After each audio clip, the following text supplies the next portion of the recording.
Ici à Châlons. C'est un plaisir de vous retrouver là pour cet après-midi. Donc oui, effectivement, je vais vous expliquer comment fonctionnent nos sens olfactifs et gustatifs et vous expliquer comment génétiquement nous sommes codés pour pouvoir sentir et goûter. Alors, juste avant de rentrer dans la science, je vais vous présenter rapidement mon unité de recherche qui s'appelle les Centres des sciences du goût et de l'alimentation. Donc, on est basé à Dijon. Et ça, c'est un des bâtiments que vous pouvez voir sur la photo, un des bâtiments de notre centre de recherche. Alors, notre centre de recherche, là, qui s'appelle donc l'acronyme, c'est CSGA, est unique au monde. Unique au monde puisque au CSGA, on regroupe à peu près 200 personnes qui ont différentes appartenances. Ça peut être des universitaires comme moi, des gens du CNRS, des personnes qui sont de l'INRA.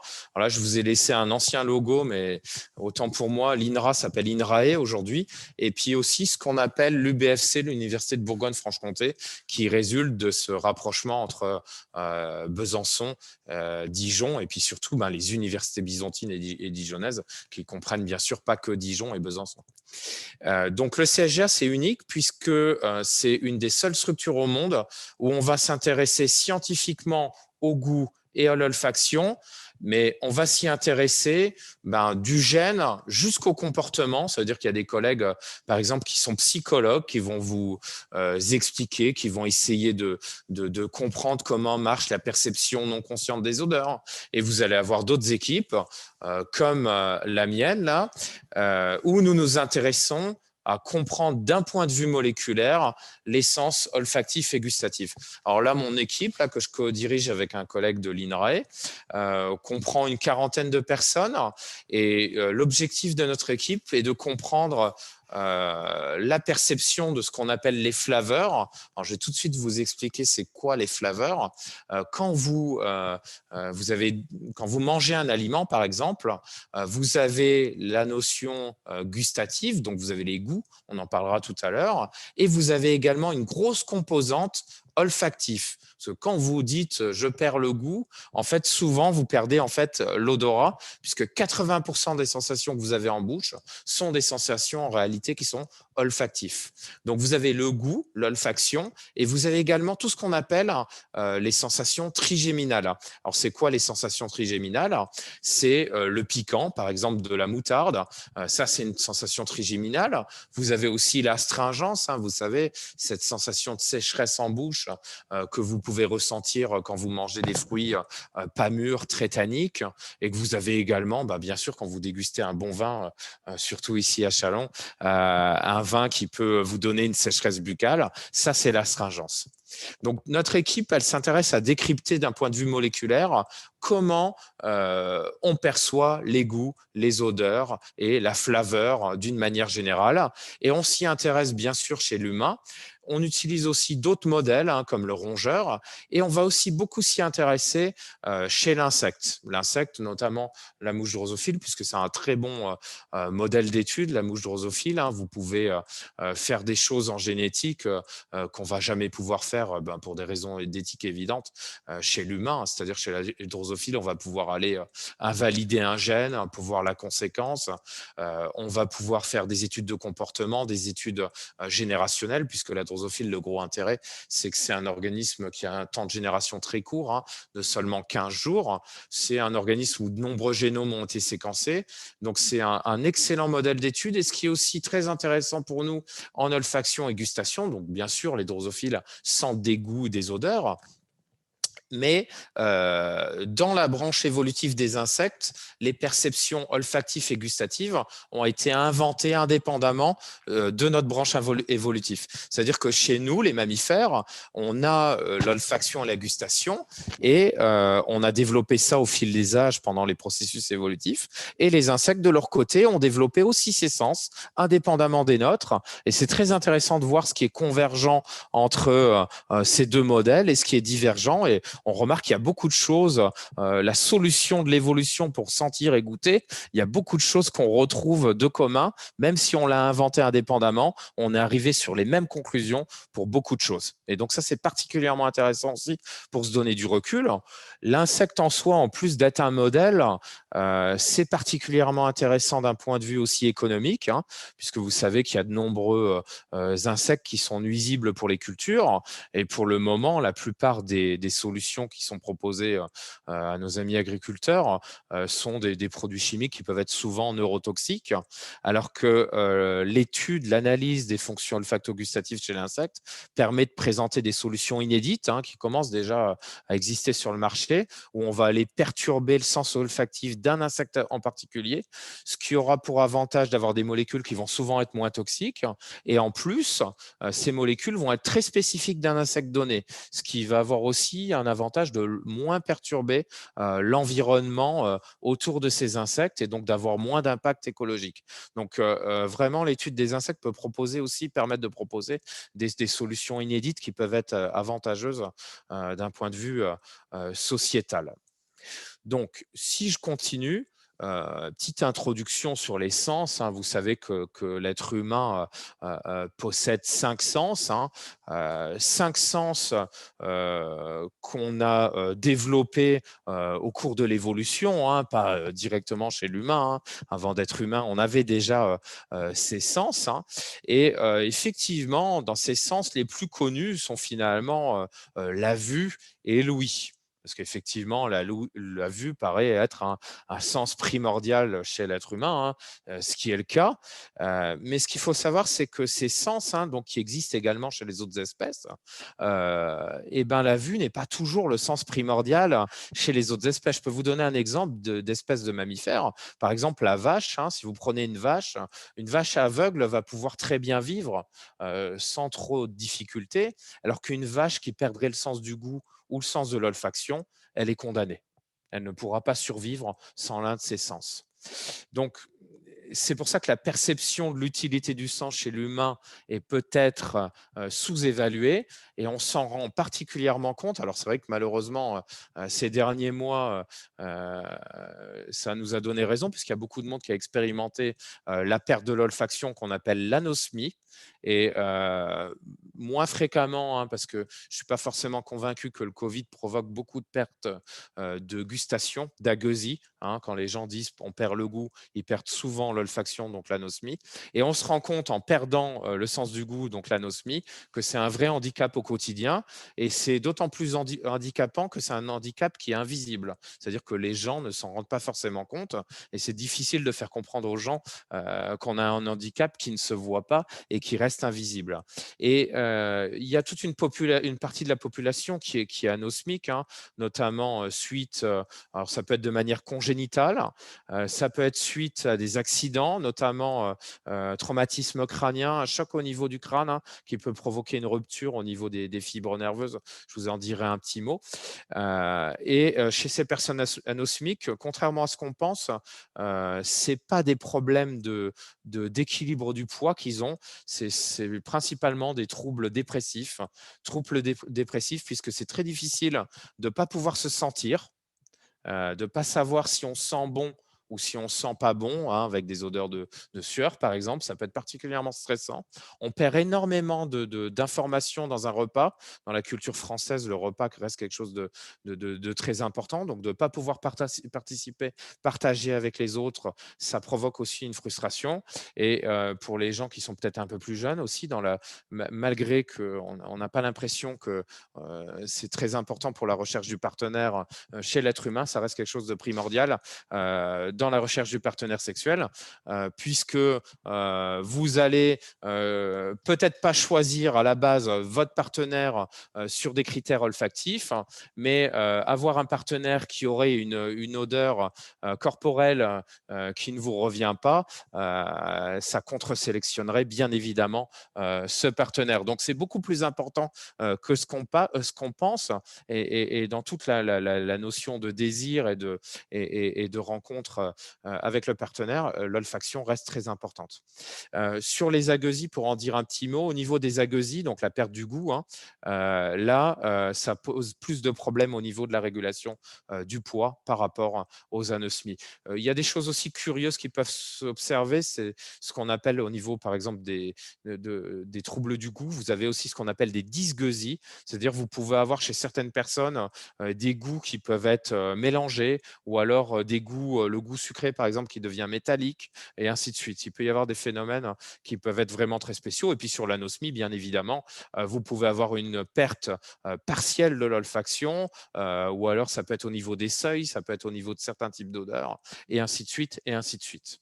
Alors, moi, je vais m'intéresser du coup à ces deux sens qu'on appelle les sens chimiques, l'olfaction et la gustation. Le nom qu'on leur donne aussi, c'est les sens chimiques, puisque c'est des sens qui nous permettent de percevoir des molécules chimiques et d'avoir une interaction à l'échelle atomique avec le monde qui nous environne. Alors, juste un petit mot, une petite aparté avec ces petits schémas. J'ai mis pas de choses, mais, je pense que vous aurez le diaporama, vous pourrez refouiller un peu tout ça. Ça, c'est quelques schémas qui prouvent en fait que l'homme n'est pas une machine parfaite, contrairement à ce qu'on pense. L'évolution nous façonne avec un besoin qui nous permet le mieux possible d'être adapté à notre environnement. Et souvent, au cours de l'évolution, on va bricoler avec ce qu'on a. C'est-à-dire que quand on va faire des gains de fonction, on va souvent partir de quelque chose qu'on a et ça va être bricolé au fur et à mesure de l'évolution pour s'adapter le mieux possible et donner le plus d'avantages possible aux espèces, aux individus qui vont avoir des mutations qui vont conduire à ce que ces sens fonctionnent. Et l'olfaction et la gustation n'échappent pas à cette règle. Ces sens ont été façonnés au cours des âges et ont été adaptés en partant de choses qui existent et qui sont plus ou moins adaptées. Là, dans les petits exemples qu'on a, c'est par exemple au niveau de nos genoux, on a des aberrations puisque nos genoux n'étaient pas prévus au départ pour répondre à la marche debout. Et donc, il y a eu des adaptations qui ont été faites au niveau de ces genoux. Et ces adaptations, quand elles ont été faites par les hasards de l'évolution, elles n'ont pas conduit à avoir un genou optimal pour la marche telle qu'on l'aurait dessiné dès le départ s'il avait fallu dessiner une espèce qui marche. Vous retrouvez ce même genre d'aberration même au niveau du système sanguin chez l'homme avec des organisations au niveau artère et veineuse qui sont un peu aberrantes s'il y avait une conception dès le départ. On retrouve ces mêmes problèmes au niveau plus moléculaire dans nos cellules. Alors, je vais pas rentrer trop dans les détails pour pas faire quelque chose de trop compliqué, mais au niveau de nos cellules, on a des petites centrales énergétiques qu'on appelle les mitochondries. Et dans ces centrales énergétiques, on a de l'information génétique. Et cette information génétique, elle est depuis que les mitochondries existent, on observe, donc ça fait quand même plus d'1 milliard d'années, un transfert des gènes de la mitochondrie vers notre noyau où on a, nous, nos gènes, et ce transfert n'est pas fini. Donc, on est toujours en cours de façonnage. Ça nous donne un avantage évolutif d'avoir ces gènes au niveau du noyau, puisque là, il y a moins de risques de mutation au niveau des gènes, c'est plus stable. Et au niveau des mitochondries, vous le savez, il y a peu de gènes et pourtant beaucoup de maladies génétiques. Et après, on a également énormément de choses au niveau des vitamines, où on se retrouve dépendant au niveau de l'alimentation pour se nourrir de certaines vitamines qu'on n'est plus capable de synthétiser et qu'on était capable de synthétiser par le passé, avant d'être homme. Alors, encore un petit mot sur les sens. Moi, je vous parle des 5 sens humains, mais il y a énormément. Alors, l'olfaction et la gustation, c'est malgré tout des sens qui ne sont pas énormément étudiés. Il y a certains aspects de l'étude de l'olfaction et de la gustation. On est les seuls au monde à travailler sur certains aspects bien particuliers. Je vous en dirai un petit mot. Et il y a pas tant de. Il y a un autre gros centre qui se trouve aux États-Unis qui s'appelle le Monel. Et après, vous allez avoir des petites équipes qui vont être disséminées un peu partout dans le monde qui travaillent sur l'olfaction et la gustation. Et si vous regardez au niveau de ces autres sens, dans les espèces, les différentes espèces animales qui existent, il y a énormément de sens qui nous sont pas familiers du tout. Vous avez notamment l'électrolocalisation chez les les requins. Vous allez avoir au niveau de quasiment tous les poissons ce qu'on appelle la ligne latérale. Donc là, sur mon dessin de poisson, vous voyez la ligne qui traverse le corps du poisson. Et ben ça, c'est un organe qui va permettre au poisson de mesurer pas mal de choses au niveau des courants marins pour gérer les déplacements dans le milieu marin. Vous allez avoir chez les éléphants des capacités de percevoir des infrasons. Donc, vous allez notamment à travers, on pense, à travers leurs pattes, ce qui leur permet de faire des communications longue distance en utilisant des infrasons. Vous avez bien sûr l'exemple classique de l'écolocalisation chez les chauves-souris. Alors, sachez aussi que l'écolocalisation, elle a été inventée aussi plusieurs fois au cours de l'évolution. Ça a été inventé chez les chauves-souris. Qui possèdent ce sens, et vous allez retrouver ce même sens chez, par exemple, un autre mammifère, les dauphins, qui l'auront réinventé dans leur branche évolutive. Alors, quand je dis inventé, il n'y a aucune notion consciente de développer le sens. Gardez bien en tête que ça se fait par hasard de l'évolution. C'est bien ce que j'ai essayé de dire au début. C'est pour ça que ces sens sont imparfaits. Chez les insectes, il y a aussi la capacité à capter la lumière polarisée, ce que vous ne pouvez pas du tout faire. On a aussi de l'électro-éco-localisation chez certains types de poissons, comme ce que vous voyez en bas à gauche. On a aussi les oiseaux qui ont une vision. On a découvert dans leurs yeux des organites qui leur donnent la capacité de voir les champs magnétiques, les lignes de champs magnétiques, ce qui leur permet de mieux gérer leurs déplacements. Et puis, vous avez aussi la thermodétection chez certains reptiles qui leur permet de voir par la chaleur. Donc, vous voyez qu'il y a énormément de choses qui existent au niveau du vivant pour permettre de faire détecter et être en interaction avec son environnement. Alors, l'essence chimique, là, je vous ai mis une petite dia pour reprendre un peu à quoi ça sert ces sens chimiques. Ça fait partie des sens qui sont extrêmement anciens, puisque ces sens chimiques, ils vous permettent de trouver de la nourriture et d'évaluer la qualité de cette nourriture d'un côté et la qualité d'un point de vue toxicité, est-ce que c'est dangereux ou pas? Quelque chose que vous allez percevoir très astringent, très amer, c'est peut-être pas très bon pour votre santé et du coup, vous allez l'éviter. Et quelque chose que vous allez percevoir sucré, et ben là, vous allez en être friand et vous allez en consommer. Et du coup, ces sens, ils vous permettent avant tout d'évaluer si l'aliment, il vous apporte de l'énergie et si, en même temps, il est dangereux ou pas. Parce que vous imaginez bien que si vous auriez du plaisir à manger n'importe quel aliment, vous mangeriez des aliments qui ne vous rapportent aucune énergie et vous passeriez votre temps à vous nourrir de choses qui sont peu nourrissantes et du coup, ça mettrait en péril votre survie, parce que si vous passez du temps à manger des choses qui vous rapportent moins d'énergie que le temps que vous passez à les manger ou l'énergie que vous mettez à les consommer, c'est votre survie qui est directement en péril. Donc ça, c'est très important. Ça veut dire que depuis le début du vivant, il y a des sens primitifs qui permettent même à une cellule comme une bactérie de percevoir d'une certaine manière la valeur nutritionnelle, certains nutriments pour les capter et pour s'en nourrir. Ça va permettre aussi donc d'éviter les substances dangereuses. Ça a permis aussi chez les animaux, bien évidemment, la reconnaissance du partenaire sexuel et de le repérer. Je peux vous donner aussi des exemples chez l'insecte où vous avez certains mâles qui vont aller repérer les femelles même jusqu'à plusieurs kilomètres de distance, alors que les femelles n'émettent que quelques microgrammes de phéromones. Les mâles sont capables de détecter ça à plusieurs kilomètres. Donc, ça veut dire que là, vous avez une énorme compétition sur le sens olfactif chez ces mâles. Seuls les mâles qui vont pouvoir trouver les femelles vont pouvoir se reproduire. Donc, celui qui ne trouve pas la femelle ne va pas diffuser ses gènes.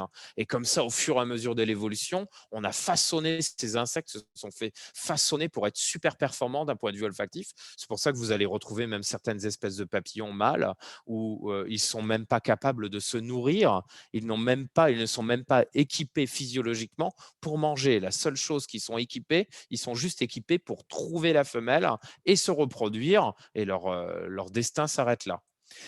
L'essence chimique, c'est aussi très important dans les relations mère-enfant, hein. On peut le voir, par exemple, chez une brebis, quand elle va lécher le placenta, ça va permettre d'établir une connexion olfactive avec l'agneau pour pouvoir ensuite le reconnaître et le repérer. C'est aussi des choses qui sont très importantes chez une mère, hein, et même chez un papa, de sentir son bébé. C'est quelque chose qui est naturel, hein. Donc là, repenser aux gens qui sont anosmiques, les difficultés que ça peut poser aussi à ce moment-là. Il va y avoir aussi d'autres choses, hein, marquage du territoire, hein, des choses qui se font plus trop dans notre espèce, hein, enfin qui se font peut-être sous une autre forme, de reconnaître des individus du groupe, bien évidemment, hein. Et malgré tout, quand même, on a aussi chez l'humain, hein, il y a certaines études qui semblent montrer, là, je pourrais aussi vous parler de ça pendant des heures, hein, il y a ces choses-là, elles sont moins anodines que ce qu'on a pensé pendant longtemps, et les dernières années, on se rend compte qu'il y a quand même des choses qui existent au niveau marquage du territoire, reconnaissance surtout des individus. Je vous donne 2-3 exemples comme ça à la volée. On a remarqué par exemple que quand vous choisissez un partenaire sexuel, au niveau olfactif, vous allez aller chercher un partenaire sexuel qui va être plutôt éloigné de ce que vous avez au niveau olfactif dans votre famille pour justement favoriser un brassage génétique et limiter les phénomènes de consanguinité. Il y a aussi des collègues suédois récemment qui ont pu montrer notamment chez des femmes, hein. Alors c'est très bizarre parce que chez les hommes ça ne marche pas, mais ça peut s'expliquer aussi d'un point de vue évolutif, que les femmes sont capables sur des odeurs de t-shirt de reconnaître des hommes qui sont plutôt empathiques par rapport à des hommes qui sont plutôt individualistes. Alors, c'est un peu compliqué comme étude, hein. Ils font toute une étude préliminaire pour catégoriser en fait des individus mâles, dans le sens est-ce qu'ils sont plutôt empathiques ou plutôt individualistes. Alors ça, il y a des jeux d'argent, hein, où ils leur donnent vraiment de l'argent aux gens qui viennent participer et qui permettent de voir comment ils se comportent. Et pour les catégoriser, vous avez 10% qui va être très empathique, 10% qui va être ultra individualiste, et puis après, vous avez un gros noyau de 80%. Ils ont pris des t-shirts avec des effluves de ces gens-là, et ils ont remarqué que les femmes, plutôt les femmes à partir de 40 ans qui avaient plutôt un âge mûr, étaient capables de distinguer, sans le savoir, sans même comprendre ce qu'elles distinguaient, hein, des individus. On leur demandait simplement, regardez, sentez ces odeurs, dites-nous à qui vous feriez confiance entre ces t-shirts. Et statistiquement, hein, les femmes reconnaissaient à partir d'une quarantaine d'années, étaient capables de distinguer les individus mâles à qui on pouvait plutôt faire confiance versus les femmes qui étaient plus jeunes. Elles avaient plus de mal à les distinguer, c'était plus aléatoire leurs réponses, comme les individus mâles.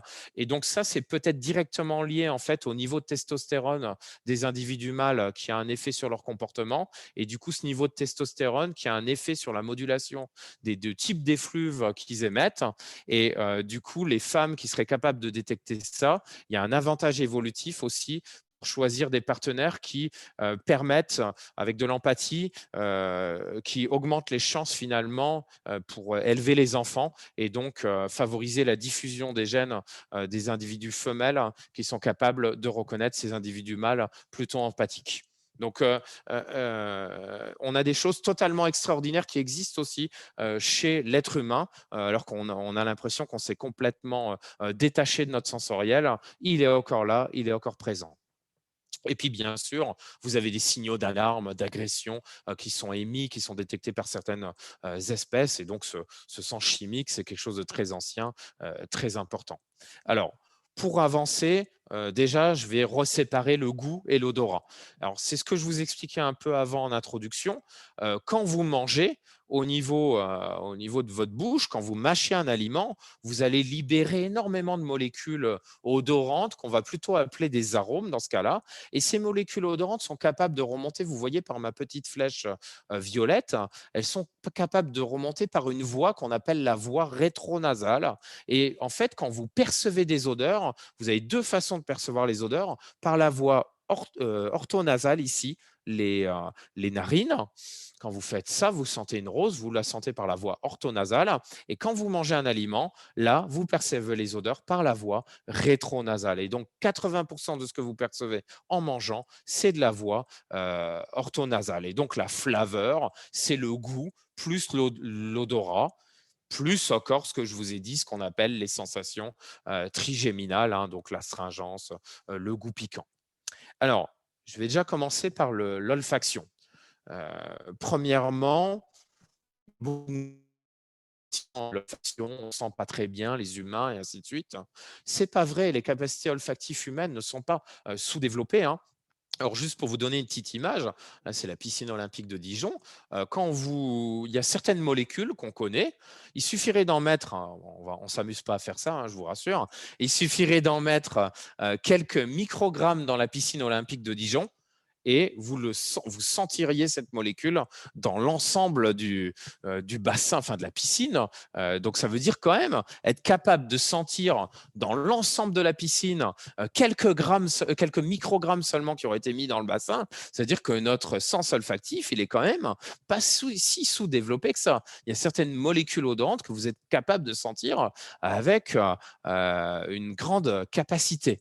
Alors, on va regarder un peu c'est quoi une molécule odorante finalement, parce que je vous parle de molécules odorantes, ça ressemble à quoi une molécule odorante? Regardez ici, je vous ai mis des petites structures chimiques. Alors, je sais que vous n'êtes pas des chimistes, mais je vais quand même vous expliquer rapidement. Il y en a peut-être certains d'entre vous, bien sûr, qui sont des chimistes, vous m'excuserez, mais pour les autres, je vais quand même vous donner 2-3 petits éléments. Vous savez qu'on est constitué d'atomes, hein, c'est un peu les briques élémentaires, hein. Je ne vais pas vous faire non plus de physique subatomique. On a dans les atomes qui nous composent, tout le monde a en tête ce fameux, vous êtes tous un peu érudits là à l'UTB, vous avez tous en tête ce tableau périodique de Mendeleïev avec les éléments chimiques, hein. Et là, regardez mes petites molécules. Là, si je prends, regardez mes petits champignons avec la molécule, elle a un nom, hein, ça s'appelle le 1-octène-3-ol. Et si vous prenez cette molécule, quand vous avez les petites vagues, là, en fait, ça représente des atomes de carbone. Donc là, non, je n'ai pas la souris. Donc là, quand vous voyez ici la structure chimique qui est là, ah bah super, pointeur laser. Bah, parfait, voilà. Comme ça, je vais pouvoir vous montrer ça en détail. Ici, par exemple, vous avez un atome de carbone. Alors, il y a des hydrogènes toujours autour, mais je ne veux pas les détails. Là, vous avez un autre atome de carbone, là un autre, là un autre, là un autre, là un autre, et ainsi de suite. Donc, et là, vous avez un oxygène. Là, on a représenté l'hydrogène. Et là, c'est juste que quand vous avez un trait, vous avez 2 atomes de carbone qui sont reliés par une liaison dite covalente. Et quand vous avez 2 traits, vous avez une double liaison. Hein, peu importe les détails. Moi, ce que je veux vous montrer simplement, c'est que là, quand vous sentez cette molécule, elle vous évoque une odeur de champignon. C'est pas tout dit. Je repréciserai aussi des choses là-dessus. Je sais que c'est pas directement et vraiment la vraie odeur de champignon, mais c'est quelque chose quand même qui se rapproche de l'odeur de champignon. Je vous en dirai un mot après. Tout ce que je veux que vous remarquiez déjà maintenant dans un premier temps, c'est que si ça vous donne une odeur de champignon, ça vous donne une odeur d'herbe, et ça plutôt une odeur de fromage, un bleu, ça veut dire que vous êtes équipé, vous êtes capable de distinguer ces molécules. Et à quelle échelle? À l'échelle atomique. Vous êtes capable, là, en un instant, d'avoir une conscience d'une molécule qui se distingue chimiquement à l'échelle de l'atome. À l'échelle de l'atome. C'est-à-dire que vous êtes équipé pour faire ça, ce qui paraît totalement incroyable finalement quand on y pense. On est très bien équipé. Alors là, c'est des trucs vrais, hein, que je vous ai mis. Par exemple, ça, c'est la structure d'une molécule qui s'appelle la vanilline, hein. Celle-là, elle marchait assez bien, hein. Si je vous la fais sentir, vous allez dire, ah oui, ça sent la vanille. Celle-là, si je vous la fais sentir, l'isoamylacétate, vous allez avoir une odeur de banane. Et ainsi de suite, et ainsi de suite. Regardez, si on regarde de façon un peu plus précise, et c'est là où on va se rendre compte où ce sens.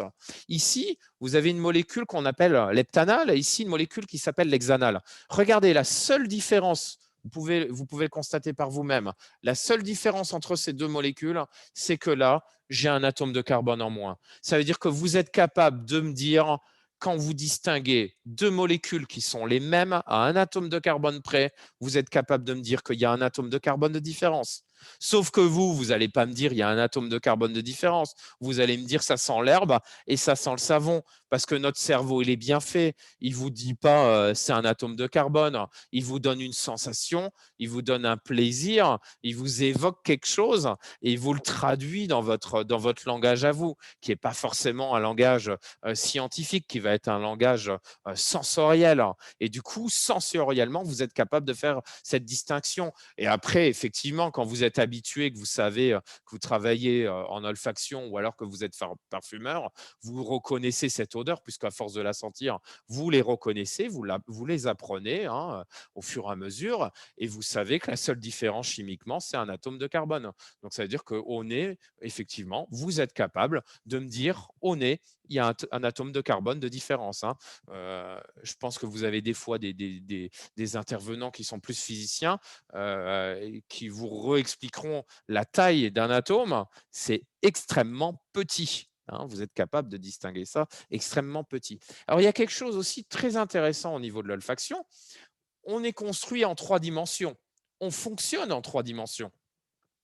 Vous savez tous, regardez, mais si je prends mes 2 mains, vous êtes d'accord avec moi, elles sont images l'une de l'autre dans un miroir, mais non superposables. Donc, ça veut dire que quand vous avez des molécules chimiques en 3 dimensions, vous pouvez avoir des molécules chimiques qui sont totalement identiques, mais qui ont une organisation spatiale qui est en miroir l'une de l'autre. On appelle ça en chimie, pour ceux qui ont envie de savoir, des stéréoisomères.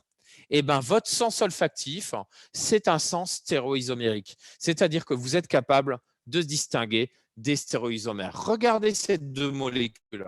Elles sont exactement miroirs l'une de l'autre dans un miroir. Alors là, je donne quelques éléments à ceux qui veulent aller plus loin, mais ceux qui auront plus de mal à suivre, c'est pas grave, ça vous empêchera pas de comprendre. Mais regardez ici, ça, c'est une façon d'orienter les choses dans l'espace. Ça veut dire que ce groupement chimique, il va être en avant, et ce groupement chimique, là, il va être en arrière. Et donc, vous voyez bien que là, il est en avant, là, il est en arrière, là aussi, mais vous voyez que l'orientation est inverse ici par rapport à ici. Donc, ces 2 molécules sont exactement les mêmes chimiquement, exactement la même masse chimique, exactement les mêmes propriétés chimiques, et pourtant, elles sont l'image l'une de l'autre d'un miroir, et vous êtes capable de les distinguer d'un point de vue olfactif, puisque celle-là, vous aurez plutôt une odeur de menthe, et là, vous aurez plutôt une odeur de graines de cumin des prés. Donc, totalement différent. Donc, ça veut dire, ça, au début de l'olfaction, ça, je vais vous le dire aussi tout de suite, de comprendre comment l'olfaction marche d'un point de vue moléculaire, c'est que depuis les années 2000, fin des années 90, début des années 2000. De comprendre comment fonctionnent nos goûts, c'est à partir des années 2000 seulement qu'on commence à comprendre comment fonctionne d'un point de vue moléculaire le goût. Donc, vous imaginez le chemin qu'il nous reste à faire. On vient tout juste de comprendre qu'est-ce qui nous permet de percevoir ça dans nos gènes, comment ça fonctionne. Je vais vous l'expliquer tout à l'heure, mais c'est quelque chose d'extrêmement récent. Donc, pendant longtemps, on a été content, ça fait longtemps qu'on sait ça, que ces 2 molécules stéréoisomériques, on ne les sent pas pareilles. Et du coup, ça voulait dire quoi? Ça nous donnait des indices. Ça voulait dire que forcément, ce qui nous permet de reconnaître les odeurs, c'est quelque chose qui est aussi capable de reconnaître la forme des molécules. Vous êtes d'accord avec moi? Et pas que les fonctions chimiques, pas que le poids de la molécule. Ça nous donnait des indices là-dessus.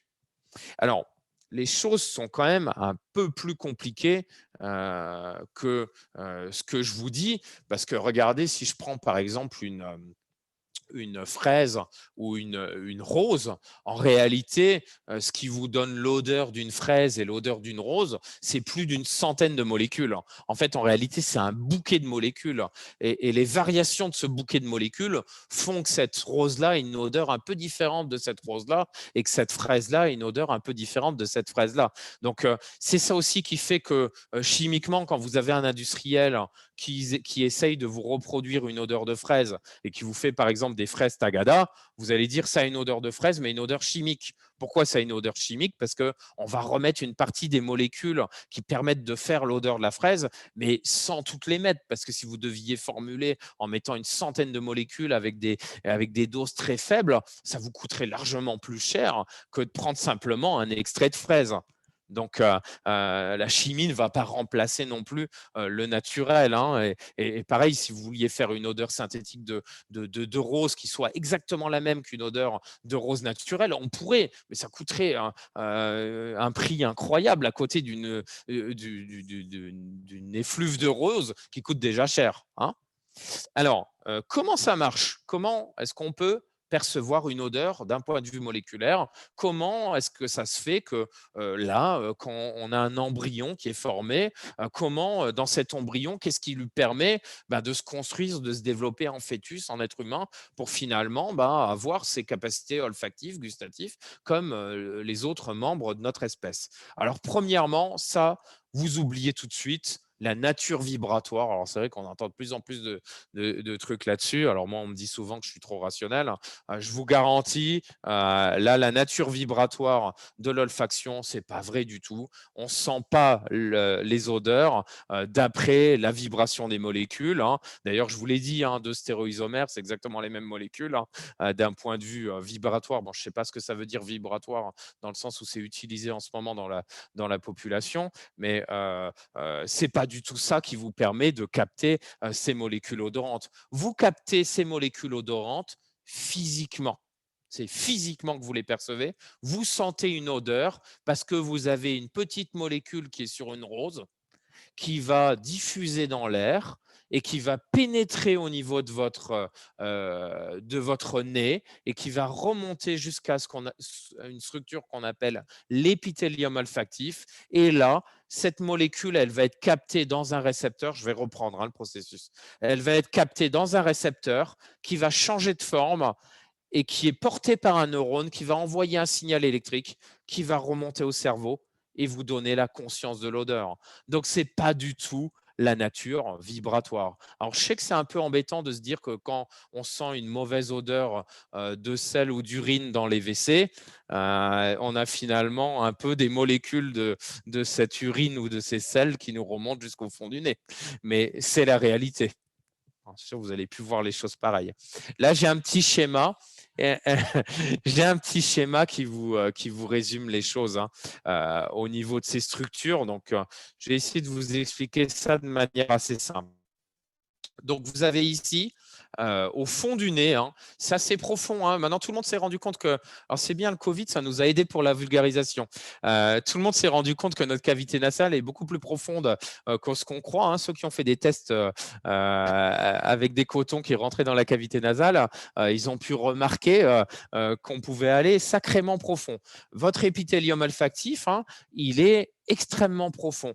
Alors, ce qui est très intéressant, contrairement à ce qu'on croit, hein, même en endoscopie, si vous allez en endoscopie au niveau de cette zone-là, vous n'allez pas voir d'un point de vue macroscopique, c'est-à-dire visuellement, on ne va pas pouvoir voir l'endroit où vous avez l'épithélium olfactif, hein. Je vous garantis que même avec les meilleurs ORL du monde avec qui on travaille, hein, ils sont incapables eux-mêmes de distinguer la zone qui est l'épithélium olfactif de la zone qui est épithélium respiratoire. Donc, quand on vous donne des chiffres, hein, j'en donne aussi, hein, des fois on dit oui, à 5 cm² d'épithélium olfactif chez l'homme. Des fois on dit il y a 1 cm². Moi, j'ai envie de vous répondre, en fait, on ne sait même pas combien il y a de centimètres carrés. Parce que même quand on va sur des… Alors nous, ça nous arrive, hein, moi, ça m'est arrivé moi-même, d'avoir besoin des fois d'épithélium olfactif humain.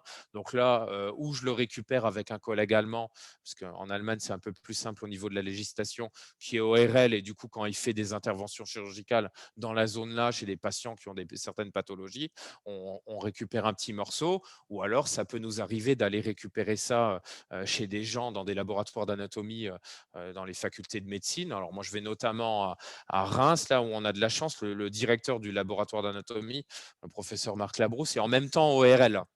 Ce qui est fantastique, puisque du coup, on a un ORL qui s'occupe du laboratoire d'anatomie. Donc, il peut nous aider en endoscopie à aller chercher au fond de la cavité nasale sur des cadavres pour faire des prélèvements. Ben, je peux vous garantir que quand on fait des prélèvements, on n'en a que 1 sur 10 où on a de l'épithélium olfactif parce que visuellement, on n'arrive pas à le distinguer. On est obligé de prendre des prélèvements au hasard. Et en plus, cette surface de l'épithélium olfactif, elle est variable d'une personne à l'autre. Et il y a quand même des différences un peu morphologiques qui font que c'est très dur à trouver. Donc, on n'a pas vraiment d'idée, effectivement, de la surface exacte chez l'homme. En tout cas, ça fonctionne. Et ce qu'on sait, ce que je peux vous dire, ça c'est sûr, ce que je peux vous dire, en fait, comment ça marche. Vous avez des neurones qui affleurent à la surface. Donc là, quand vous avez une molécule odorante qui remonte, elle va rentrer en contact avec des neurones qui sont à la surface de l'air. Hein. Et d'ailleurs, c'est le seul endroit dans notre organisme où vous avez des neurones qui affleurent en surface. Alors, ces neurones, ils ne peuvent pas rester affleurants comme ça. C'est un réel danger parce que ces neurones, ils remontent jusqu'au cerveau. Ça fait une porte d'entrée pour le cerveau, donc il faut protéger ça. Et donc, ces neurones, en fait, ils baignent dans dans ce qu'on appelle un mucus. Hein. Ici, vous pouvez voir, hein, ces dendrites de neurones baignent dans un mucus et ce mucus, il contient énormément de choses, hein, notamment des enzymes pour protéger les neurones hein, de la prolifération bactérienne. Il va y avoir beaucoup de choses qui vont être là pour enlever, quand vous respirez une odeur, ça peut être une molécule qui peut être toxique aussi. Il faut bien l'éliminer. Donc, vous avez tout un système ici qui permet de maintenir l'intégrité des neurones et éviter à des molécules toxiques d'aller détériorer votre épithélium. Pour la petite histoire, d'ailleurs, ces neurones se renouvellent. Hein. C'est les premiers neurones qui avaient été montrés historiquement capables de faire de la régénération et de se renouveler. Et donc, ces neurones, qu'est-ce qu'ils font? Ils font une projection ici à travers ce qu'on appelle la lame criblée, un petit morceau d'os hein, dans lequel ils projettent jusqu'à la surface. Et à la surface, ces neurones, ils portent ce qu'on appelle des récepteurs. Donc, les neurones, c'est des cellules, ils ont des membranes, et dans ces membranes sont enchâssés des récepteurs, c'est des petites structures protéiques, hein, donc des petites protéines qui vont être capables d'interagir avec les odorants pour s'allumer. Et ces neurones vont ensuite remonter un signal électrique jusqu'à une zone du cerveau qu'on appelle le bulbe olfactif, hein, qui est représenté ici. Et le bulbe olfactif, en fait, ce qui se passe, il va traiter l'information primaire là, qui remonte.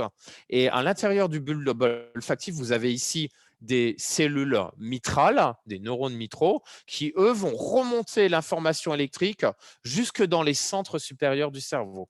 La façon dont est traitée l'information olfactive est aussi très importante. Je pourrais pareil vous parler de ça pendant des heures, au CSJA notamment, hein, dans notre unité de recherche. Il y a aussi des collègues qui s'intéressent à ça d'un point de vue neurologique. Qu'est-ce qui se passe hein. On peut faire de l'imagerie, donc il y a des collègues qui font de l'imagerie pour voir comment on encode l'information. Et la façon dont on traite l'information olfactive fait que l'information olfactive, elle remonte vraiment très profond dans notre cerveau. Et ce qui explique que cette information olfactive, elle n'est pas forcément facilement accessible. C'est-à-dire que ce n'est pas facile pour vous, si je vous dis maintenant, fermez les yeux, imaginez une odeur de rose. Ce n'est pas facile.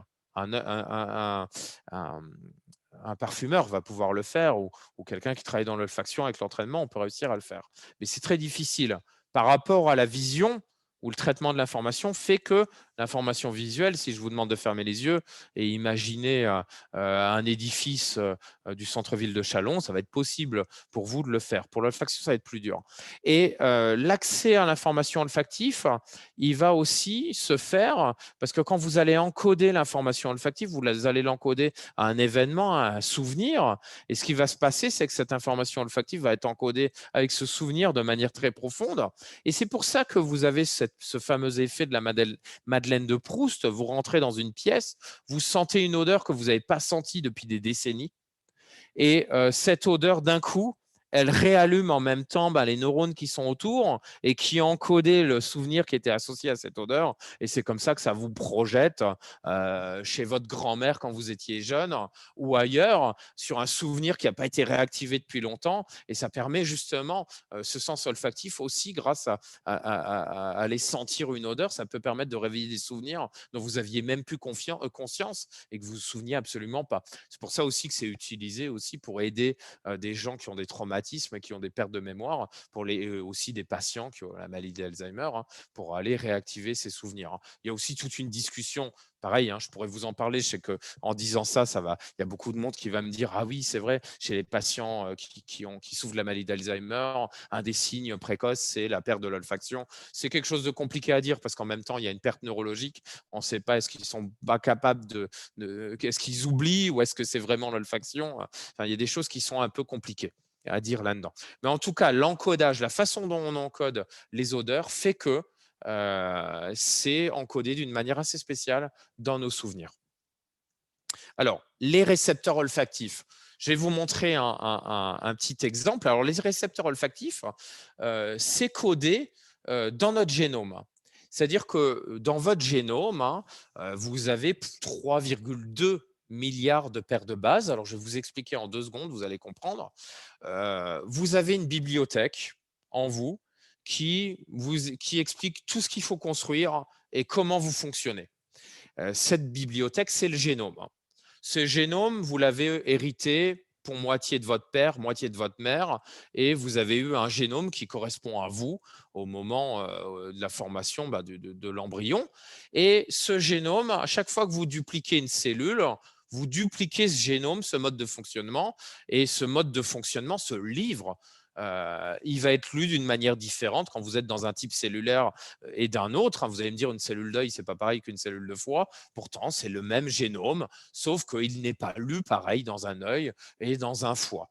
Et ce génome, donc, il est fait de 4 petites lettres élémentaires qu'on appelle A, C, G, T. Hein, c'est des codes, hein, pour des noms de structures chimiques.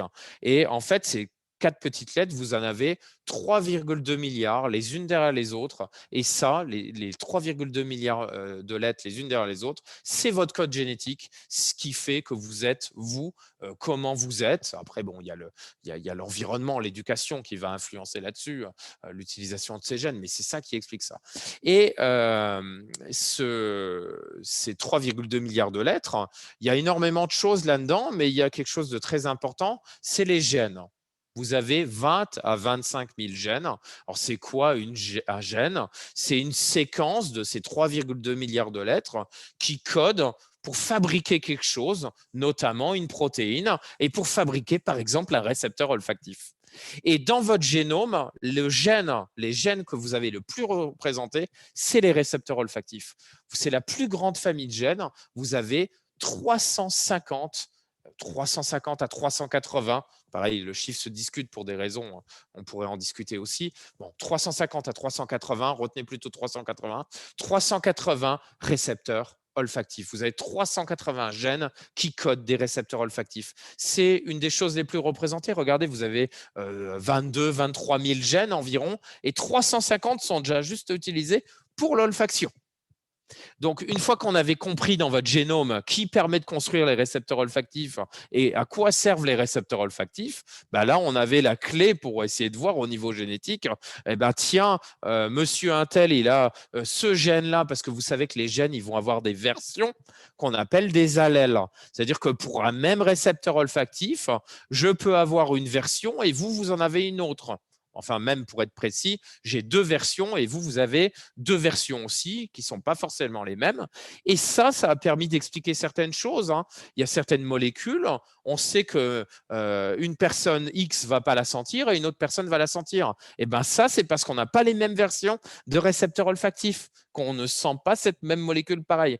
Donc, ça veut dire que de comprendre d'un point de vue génétique, ça nous a permis aussi de comprendre pourquoi on pouvait sentir certaines molécules et pas d'autres. Et pourquoi il y avait des différences dans les populations et en quoi une population humaine qui a évolué pendant des milliers d'années dans un environnement donné, il y a eu une adaptation à cet environnement-là pour percevoir certaines molécules qu'une autre population qui n'est pas exposée à ces molécules ne sentirait peut-être pas. D'accord? Donc ça a permis de décrypter tout ça.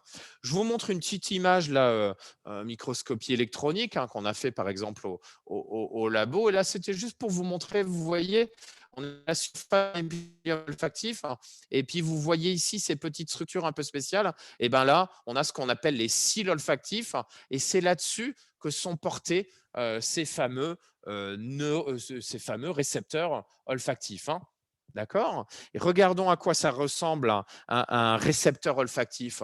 Ça, alors pour le moment, ce que je vous montre là, c'est une structure de protéines, hein. Vous en avez peut-être déjà tous vu, ou vous reconnaissez, c'est représenté de manière schématique, hein. Une structure une protéine est faite de 20 briques élémentaires, hein, les acides aminés, hein. Et c'est le code génétique qui permet d'expliquer à partir de laquelle de de ces lettres A, C, G, T, qu'est-ce qu'on fait comme acide aminé, hein. C'est par 3 lettres d'ailleurs qu'on lit le code génétique, hein. Et puis d'ailleurs, entre l'ADN et la protéine, il y a une étape, un intermédiaire qu'on appelle l'ARN, hein, dont vous avez sans doute entendu parler. ARN qui, pour la petite histoire, a été découvert d'ailleurs par des Français, hein, à l'époque. Donc ici, qu'est-ce que vous voyez? Vous voyez une petite représentation d'un récepteur olfactif.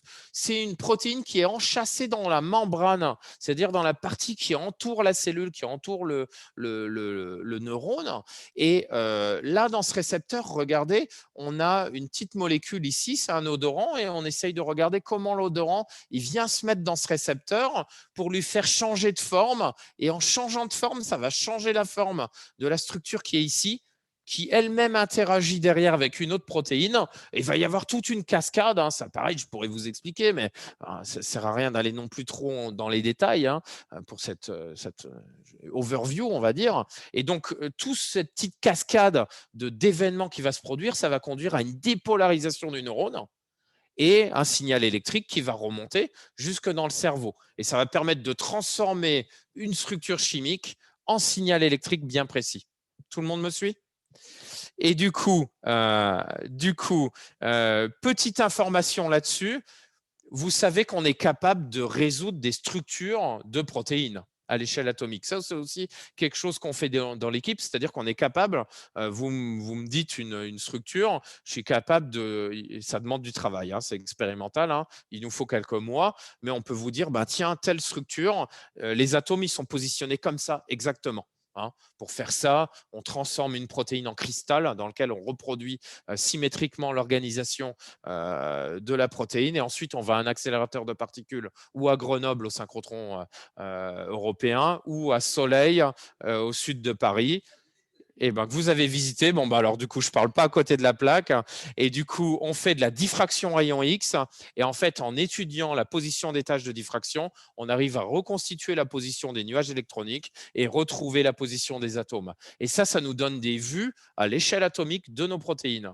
On est capable de le faire, mais pour le moment, ce qui est très compliqué, c'est de faire de la diffraction de récepteurs olfactifs parce qu'on a du mal à les transformer en cristaux de protéines. Et pour le moment, personne sur cette planète n'a résolu la structure d'un récepteur olfactif. Je vous ai dit, il y en a 380 chez l'homme. Personne n'a résolu aucune structure de récepteur olfactif, ni même d'aucun récepteur gustatif. Donc, il reste des choses à faire. Et moi, si je suis capable de résoudre des structures, je suis capable de résoudre des structures simples.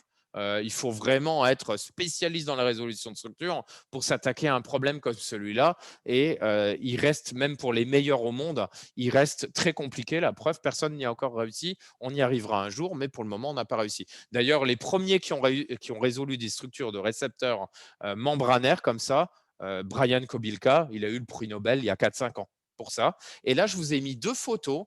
C'est quand même Linda Buck, hein, qu'on voit régulièrement, hein, on la connaît, elle vient nous voir même des fois à Dijon, hein, et qui a eu le prix Nobel avec Richard Axel, parce que c'est eux qui ont découvert les récepteurs olfactifs et surtout qui ont découvert comment ça fonctionnait.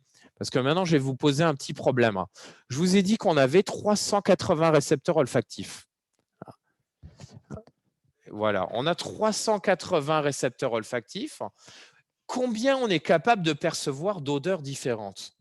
En réalité, d'après un calcul, hein, fait par des collègues, on serait capable de percevoir des milliards de molécules odorantes différentes. Comment est-ce que, avec seulement 380 récepteurs, on est capable de percevoir des milliards d'odeurs différentes, des milliards d'odorants différents?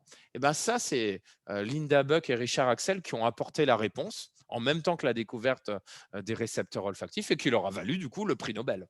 hein. Il me semble que c'était prix Nobel de médecine en 2004. Hein. Enfin, je ne sais plus si c'est chimie ou médecine, c'est l'un ou l'autre, vous regarderez. Et du coup, comment ça marche? Regardez, je vais vous expliquer d'une manière très simple. Je ne vais pas vous dessiner les 380 récepteurs olfactifs. Je vous en ai dessiné 4 pour faire un exemple. Vous avez un odorant. Et là, votre odorant, il est là. On peut même définir ce qu'on appelle, enfin, nous en biochimie, on n'aime pas trop ça, mais bon, je vous le dis quand même, des odotopes, c'est-à-dire une partie de la molécule odorante là et une autre partie de la molécule odorante. Eh bien, regardez, quand vous avez une molécule odorante, elle peut être reconnue. Alors, est-ce que voilà, là, super. Donc, cette molécule odorante, elle va peut-être pas être reconnue que par un seul récepteur. Elle va être reconnue, par exemple, par le récepteur là et le récepteur là. Et en fait, imaginez ça sur 380 récepteurs. Alors, il y a aussi un autre truc qui est important, c'est qu'un récepteur ne reconnaît pas forcément qu'une seule molécule odorante. Un récepteur peut reconnaître plusieurs molécules odorantes. Donc, vous avez ce récepteur-là qui reconnaît celui-là, et ça crée un code. Et quand vous prenez cet autre odorant, lui, il va aller se mettre ici, sur ces récepteurs-là, et fabriquer un autre code. Et en fait, du coup, quand vous sentez une odeur, vous avez en fait un code d'activation de votre panel de 380 récepteurs qui arrive au cerveau. Imaginez avec 380 récepteurs ce que vous pouvez faire en mettant récepteur 1, 0 ou 1, récepteur 2, 0 ou 1, récepteur 3, 0 ou 1. Et bien là, vous générez un nombre de combinaisons qui est énorme. Hein. C'est 2 fois 2 fois 2, donc ça fait 2 puissance 380. Ça fait un nombre colossal, et ce qui explique qu'avec seulement 380 récepteurs olfactifs, vous avez une telle diversité de reconnaissance qui est totalement colossale. Alors, je vais vous montrer, parce que là j'ai un petit truc, hop là, ouais, bon, c'était ça que je voulais montrer. Ça explique aussi un autre phénomène que je vous rajoute un peu dans la boucle pour vous ouvrir un peu l'esprit, c'est que la force avec laquelle un récepteur reconnaît une molécule odorante ne va pas être la même suivant la molécule odorante et suivant le récepteur. C'est-à-dire que ce récepteur-là, il va peut-être reconnaître très bien cette molécule odorante et il va peut-être reconnaître beaucoup moins bien la molécule odorante. Ça joue en quoi la force avec laquelle on reconnaît une molécule odorante? Ça joue que si cette molécule odorante, si on la reconnaît bien, il n'y a pas besoin d'en avoir une grosse quantité pour la sentir. Si vous ne la reconnaissez pas bien, il en faut une grosse quantité pour la sentir. Et regardez ce que ça va expliquer, ça, quelque chose de fascinant. C'est que si je prends par exemple cet odorant-là, à faible concentration, eh ben, à faible concentration, cet odorant, il va être reconnu que par ce récepteur-là. Parce que celui-là, il ne la reconnaît pas bien. Donc, il va y avoir une activation de ce code-là. Par contre, quand ce même odorant va être en forte concentration, qu'est-ce qui se passe? Vous allez cette fois-ci activer les deux récepteurs. Et comme vous activez les deux récepteurs, vous êtes d'accord avec moi que vous n'avez pas le même code. Et c'est pour ça que certaines molécules odorantes, vous allez sentir une odeur à une certaine concentration et une odeur totalement différente quand la même molécule sera à une concentration plus élevée. Ça veut dire que ça permet aussi d'expliquer que vous n'allez pas percevoir les odeurs de la même manière suivant leur concentration. Alors maintenant, imaginez juste 2 secondes que quand vous sentez une odeur, vous sentez un bouquet d'odeurs. Maintenant, vous commencez à imaginer le problème pour modéliser ça. Ça commence à devenir quelque chose de très compliqué. Hein. Il y a tellement d'autres choses que j'aimerais vous dire, mais bon, je vais avancer parce que sinon, je vais rester là pendant des heures. Regardez le nombre. Chez l'homme, ça c'est intéressant aussi. Regardons un peu chez les espèces. Chez l'homme, vous avez 380 récepteurs olfactifs. Là, chez la souris, on en a 1500. Donc, elle est beaucoup mieux équipée que nous d'un point de vue protéines pour aller reconnaître des odeurs. Attention, C'est pas parce que vous avez plus de récepteurs olfactifs que vous sentez mieux, hein. On a un exemple, je fais une petite digression. On a un exemple type, hein. Vous savez, vous avez une vision trichromatique, hein. Vous avez 3 récepteurs à la lumière. On voit très bien là. Et vous prenez les crevettes menthes. Elles ont des centaines de récepteurs à la lumière et en fait, elles voient pas mieux que nous. C'est juste qu'en fait, nous, avec nos 3 récepteurs à la lumière, on fait du gros traitement derrière dans le cerveau pour voir, alors que la crevette menthe, pour pas faire beaucoup de traitements parce qu'elle a un petit cerveau et pour être économe en énergie, elle ramène beaucoup d'informations. Donc, en fait, dans la perception sensorielle, retenez bien ça. Ce qui est important, c'est le capteur, le récepteur et le traitement derrière. C'est pas tout d'être super équipé pour faire de la réception olfactive, c'est derrière, vous n'êtes pas équipé pour le traitement. Et en même temps, vous pouvez compenser une faible capacité au niveau récepteur par une forte capacité du traitement. C'est pour ça aussi que les sens se travaillent. Donc, malgré tout, ça nous intéresse parce que regardez, le chien, 811 récepteurs, la vache, plus de 1000, hein, le rat, 1200 et le champion, pour le moment, hein, parce qu'on ne sait pas tout, vous savez, on n'aura pas le temps de voir tout ce qui existe sur cette planète avant de l'avoir détruit, mais là, on le sait, l'éléphant, quasiment 2000 récepteurs olfactifs. Hein. Et l'éléphant, je peux vous dire que il doit y avoir 3 personnes qui ont travaillé là-dessus hein, depuis le début de la science, hein, vous imaginez. Du coup, les quelques études qu'ils ont fait, ils nous disent quand même qu'apparemment, l'éléphant, il a une énorme zone de son cerveau qui est utilisée pour le traitement de l'information olfactive. Donc, l'éléphant est sans doute un champion de l'olfaction qui ne demande qu'à être testé et qu'à nous montrer ses capacités. Juste un petit exemple de ce qu'on dit. Hein. Il y a des choses qui restent à vérifier, c'est des études. Vous savez qu'en science, il y a un débat. Les éléphants, on pense qu'ils seraient capables de sentir. Vous savez, quand vous êtes en été, qu'il fait chaud et qu'il pleut, vous avez une odeur un peu spécifique de l'odeur de terre comme ça qui repasse dans l'air. Ben, on pense que l'éléphant il serait capable de sentir ça à une centaine de kilomètres de distance. Tellement puissants sont ses capacités olfactives pour aller directement. Il vient de pleuvoir, on est à 100 km. Le temps que le troupeau d'éléphants arrive, l'herbe a le temps de pousser un peu et elle arrive dans des pâturages verts pour se nourrir. C'est pas fantastique? Petit aparté, on travaille aussi là-dedans dans l'équipe. Là, j'ai une collègue qui travaille à Montpellier là, et qui a montré, c'est une Française, hein, Cocorico, qui a montré pour la première fois que les baleines étaient capables de percevoir des odeurs. Donc, c'est quelque chose de pas évident. Hein. Je vous rappelle que les baleines sont des mammifères.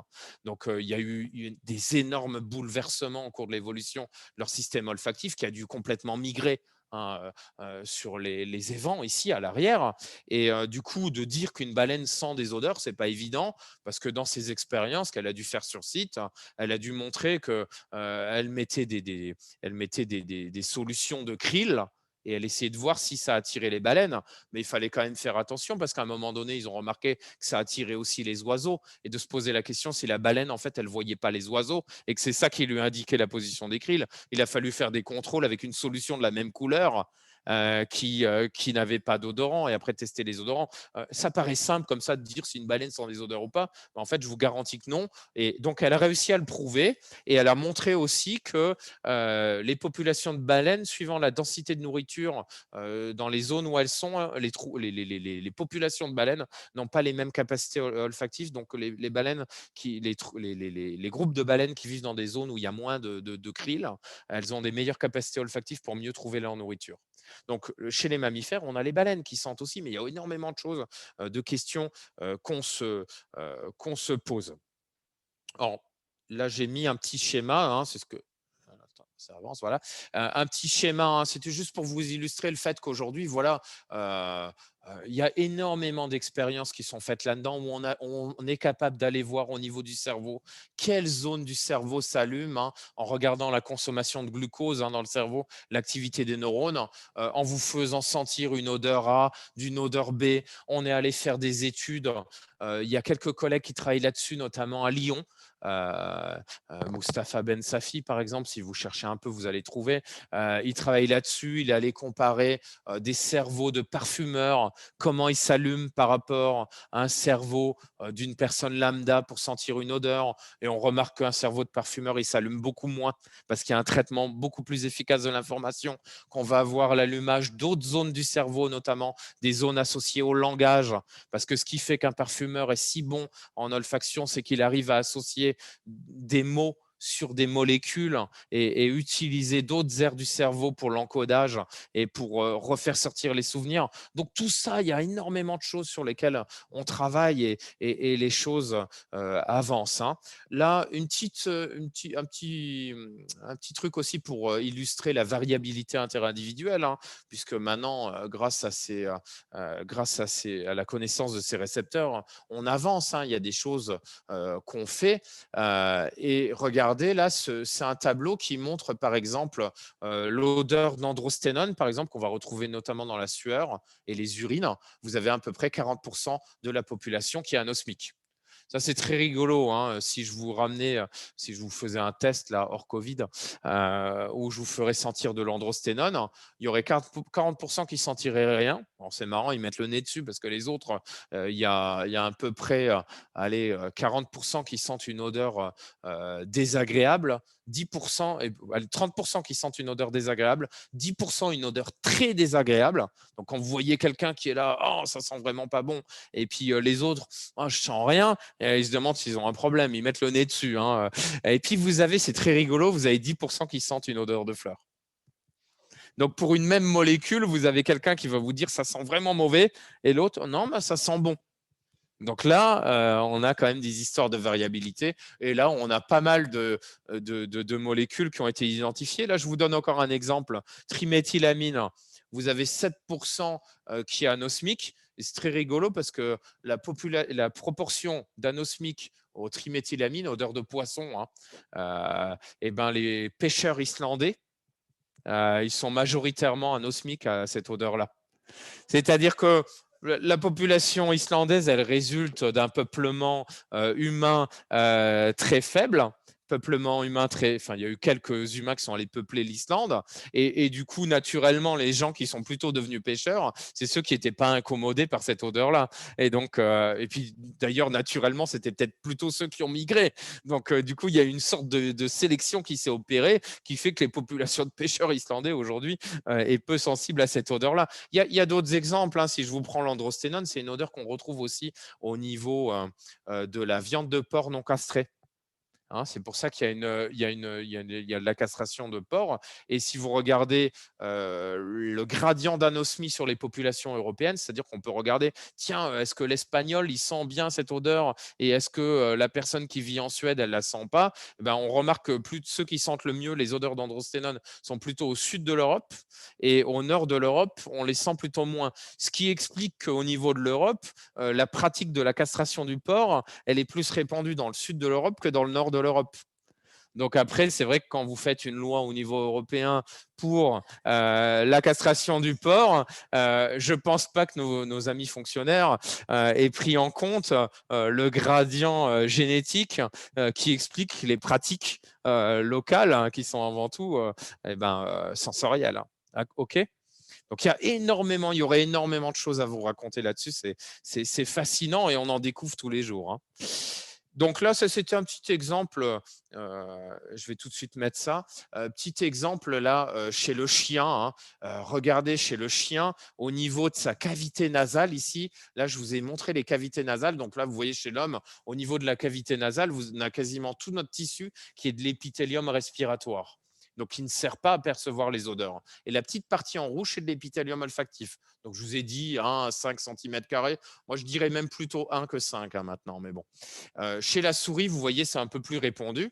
Et vous prenez le chien, lui, il a quasiment toute sa surface. Donc, non seulement le chien, il est bien équipé d'un point de vue récepteur, et en plus, il est bien équipé d'un point de vue surface. Et en plus, il a une bonne aire du cerveau qui lui permet de traiter l'information olfactive. Ce qui explique que le chien, il soit quand même, et c'est reconnu, hein, un champion de l'olfaction. Un chien va être capable d'aller sentir au niveau de la peau, détecter des cancers de la peau de manière précoce, même des cancers des poumons. Il y a une expérience qui a été faite il y a quelque temps qui est célèbre, hein, où on a fait entraîner des chiens pour reconnaître des cancers du sein. en prenant des odeurs d'effluves de patientes qui avaient le cancer du sein. Et il y avait 2 groupes, un groupe de personnes qui n'avaient pas de cancer du sein et un groupe qui avait cancer du sein.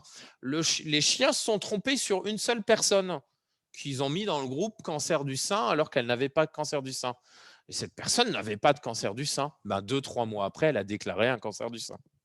Bon, elle n'a pas déclaré un cancer du sein parce qu'elle a été mise dans le mauvais groupe par les chiens. Hein, c'est juste parce que elle avait un cancer précoce qui n'était même pas détectable avec nos capacités de détection. Donc, ça veut dire que d'un point de vue sensoriel, là, il y a des choses aussi très intéressantes.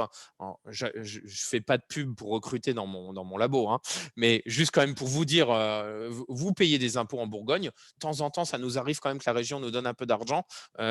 Aussi, ça vous permet de vous dire que votre argent n'est pas utilisé pour rien. On a un gros programme de recherche en ce moment dans l'équipe où on essaye de faire ce qu'on appelle des biocapteurs. On essaye de créer des capteurs d'odeur électroniques. On travaille avec une petite société qui s'appelle Aribal, Aryyball. Je ne fais pas non plus de pub pour eux, hein, pour que vous achetiez des actions, c'est juste qu'il y en a qui sont curieux.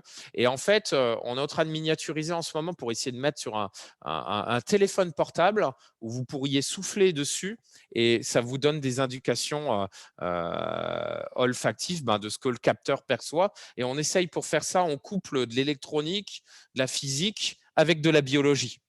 On essaye de réutiliser certaines protéines qu'on utilise pour sentir, pas les récepteurs, c'est trop compliqué, mais d'autres protéines qui sont autour des récepteurs dont je ne vous ai pas parlé, pour coupler ça et avoir un dispositif qui permet de capter les odeurs. Et à quoi ça sert? Ça peut servir parce qu'aller faire rentrer un chien dans un service de cancérologie, c'est peut-être pas aisé. Par contre, si je vous mets un petit truc qui se branche sur un téléphone portable, ça va peut-être être utile pour aller détecter des cancers de manière précoce, premièrement. Deuxièmement, ça peut permettre aussi de faire de la biodétection dans des entreprises pour aller voir s'il y a une fuite de gaz ou quelque chose, des choses bien spécifiques, pour aller faire du contrôle qualité sur des produits. Dans l'industrie agroalimentaire, vous produisez un produit, et d'un point de vue olfactif, vous pouvez détecter des contaminations. On a tous entendu parler là, des problèmes de lait contaminé, de produits laitiers qui étaient contaminés. Ça peut permettre de faire énormément de choses. Et on en découvre tous les jours des applications nouvelles qu'on n'imagine même pas. Ça peut être une voiture nouvelle pour aller voir l'odeur par rapport à ce que le consommateur attend et ainsi de suite. Ça permet de rationaliser tout ce qui est olfaction. Donc, il y a énormément de choses. C'est pour ça qu'on s'intéresse aussi à ces espèces-là pour aller leur prendre le meilleur. Hein. Alors, je ne sais pas quelle heure il est du coup. Alors, du coup, autre exemple, ça c'est ce que je vous disais chez l'insecte, hein, juste pour vous montrer quand même un exemple de notre champion de l'olfaction, hein, le bon Bixmori, hein, qui est le ver à soie finalement. Regardez là au niveau de ces antennes olfactives, c'est cette structure qui est là. Hein. Je vais vous montrer tout de suite un grossissement. Hop. Voilà, regardez son antenne. Vous voyez que c'est conçu pour aller détecter des odeurs. Et ça, c'est la molécule, la phéromone sexuelle, le bombicol, là, qu'il est capable de détecter à des kilomètres. Et là, ce champion de l'olfaction, il n'est même pas capable de se nourrir. La seule chose qu'il est capable de faire, c'est détecter des odeurs, des femelles, pour aller se reproduire. Bon, nous, des fois, pour rigoler, on l'appelle le Schrotzkan de l'olfaction. donc,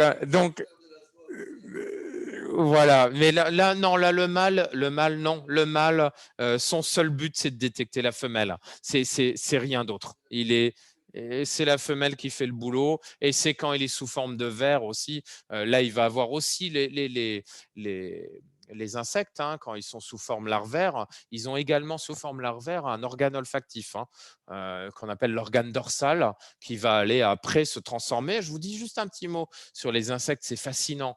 Ils sont non seulement capables de détecter des odeurs avec leurs antennes qui se situent ici. Ils sont également capables de détecter les odeurs. Alors, quand ça n'existe pas chez tous les insectes, par une petite structure qui est pas loin par ici, qui s'appelle les palpes maxillaires.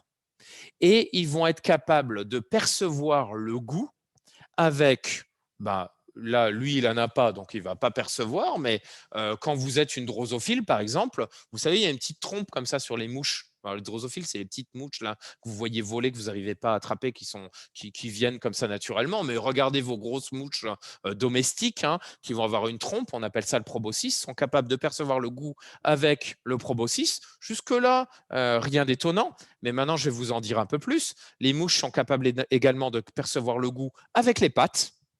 Donc, une mouche, quand elle met sa patte comme ça, elle est en train de goûter en fait en réalité la nourriture. Gros avantage pour l'insecte qui est petit, il peut éviter de s'intoxiquer en mangeant quelque chose de toxique quand on est petit. Ça peut être vite des gros volumes.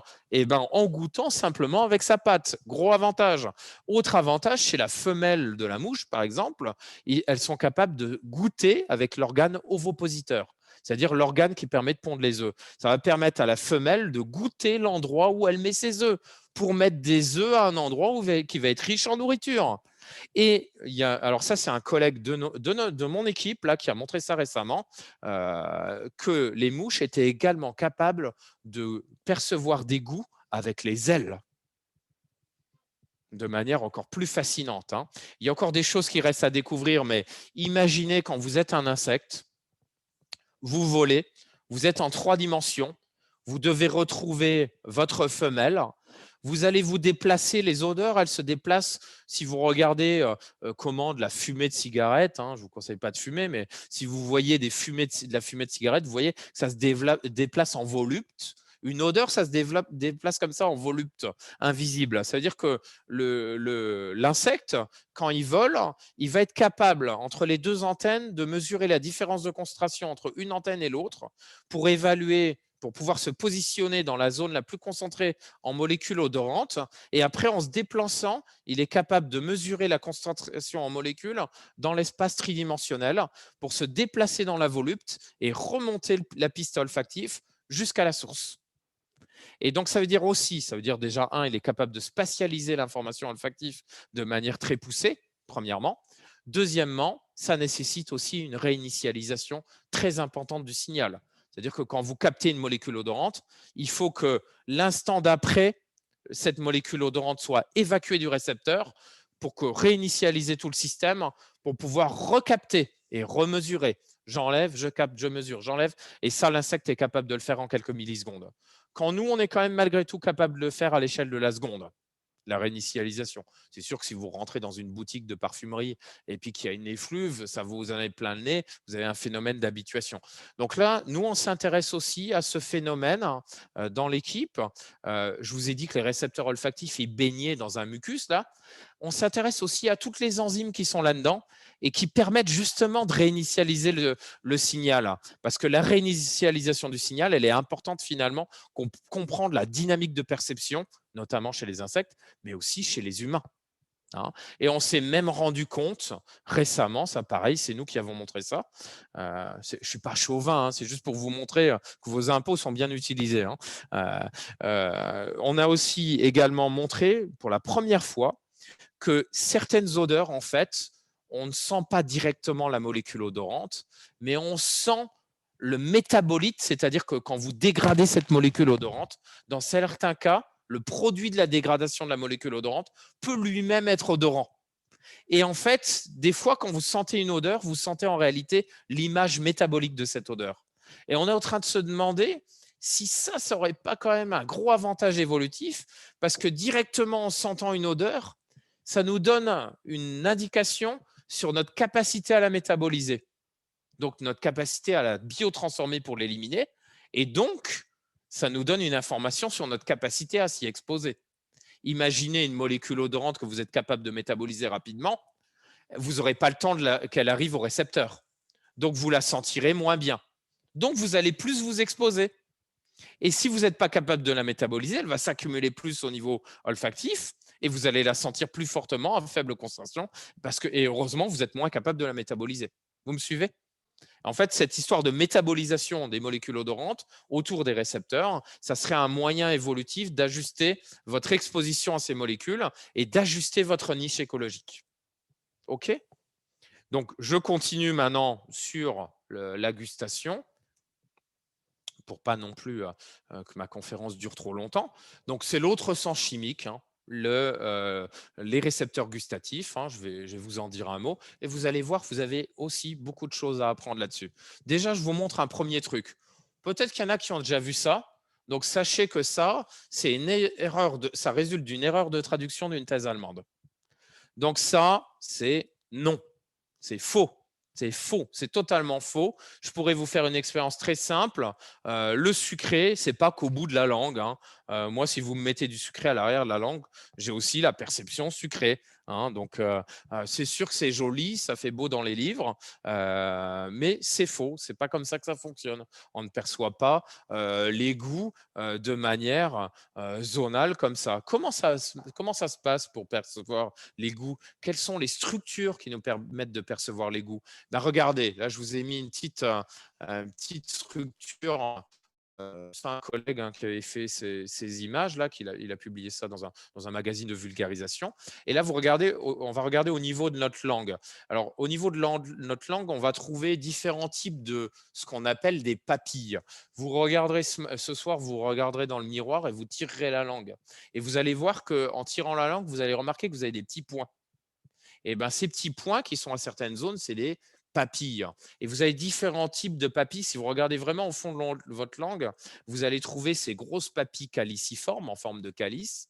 Vous allez en retrouver des foliés au bord de la langue, et vous allez aussi avoir ces papilles en forme de champignons, les fongiformes ici, et puis après, vous allez avoir toutes les autres papilles qui recouvrent, qui sont les papilles filiformes.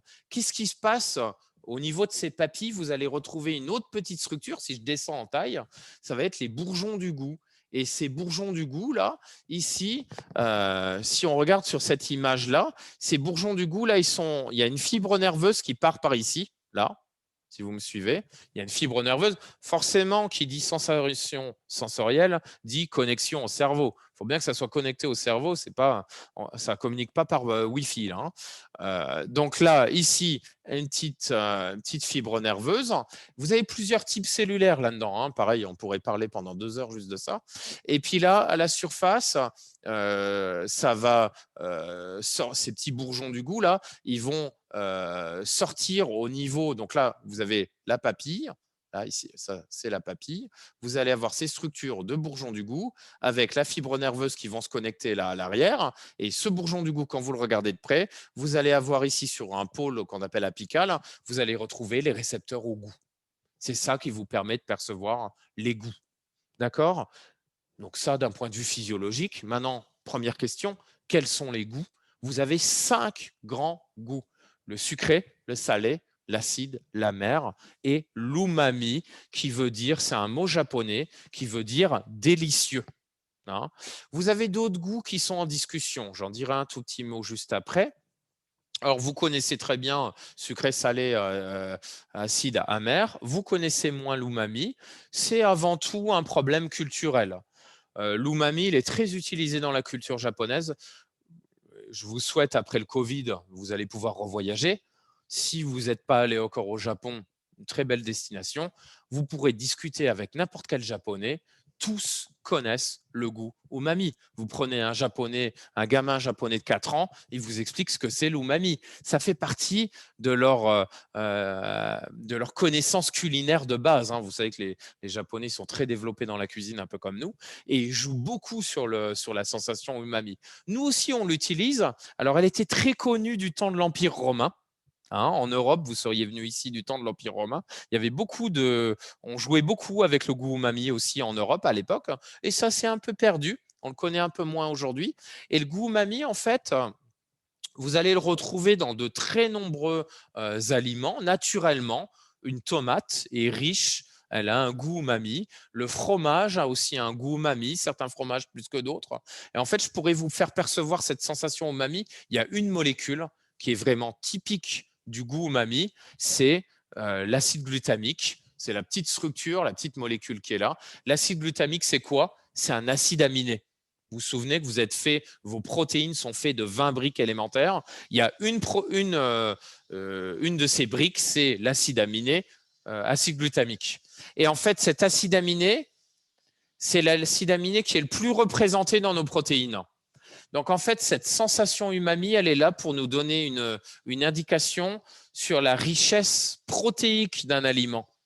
Quand vous allez manger, vous allez avoir le sucré qui vous donne le taux d'énergie en sucre. Ça, c'est de l'énergie directe, on est content.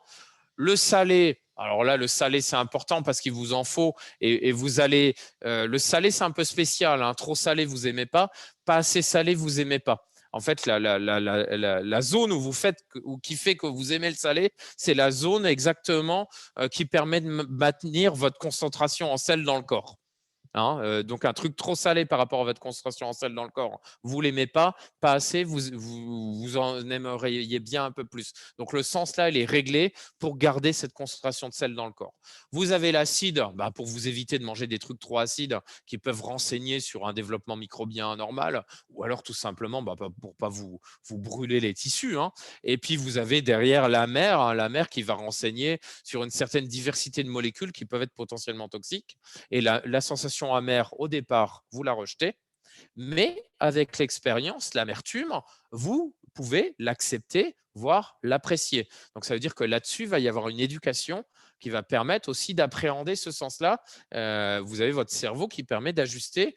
C'est un sens qui vous dit attention, danger, mais vous pouvez apprendre à dire le café, c'est amer, vous en buvez. La bière, c'est amer, on en boit. Mais la première fois, première gorgée de café, première gorgée de bière, on n'aime pas. Et après, on apprend à l'apprécier. Pareil, hein, si vous donnez à des enfants là, des endives, ils ne vont pas forcément aimer l'amertume des endives. Et du coup, vous avez cette sensation umami qui est là pour vous renseigner sur la richesse en protéines d'un aliment, pour vous dire, tiens, ça c'est riche en protéines, c'est bon. Donc, si j'en reviens à ma molécule umami, cette molécule là de glutamate, les industriels, ça fait longtemps qu'ils en rajoutent un peu partout parce que ça, quand vous avez de l'umami qui est rajouté dans un aliment, ça va augmenter votre attrait pour l'aliment. Hein. Vous savez que tous les aliments qui vont être gras et sucrés, vous allez aimer. Hein. C'est pour ça que, bon, c'est pas grave, je vais dire des trucs, c'est pas grave. Quand vous allez chez McDo, c'est pas pour rien qu'ils mettent du gras et du sucre dans les petits pains. C'est parce que vous aimez bien ça. Et ils vous rajoutent aussi de l'umami. En fait, on joue sur vos sens. On sait que vos sens sont là pour vous attirer vers c'est une richesse en énergie. Et du coup, on y joue. Donc, c'est pour ça que c'est un additif alimentaire qui est très utilisé.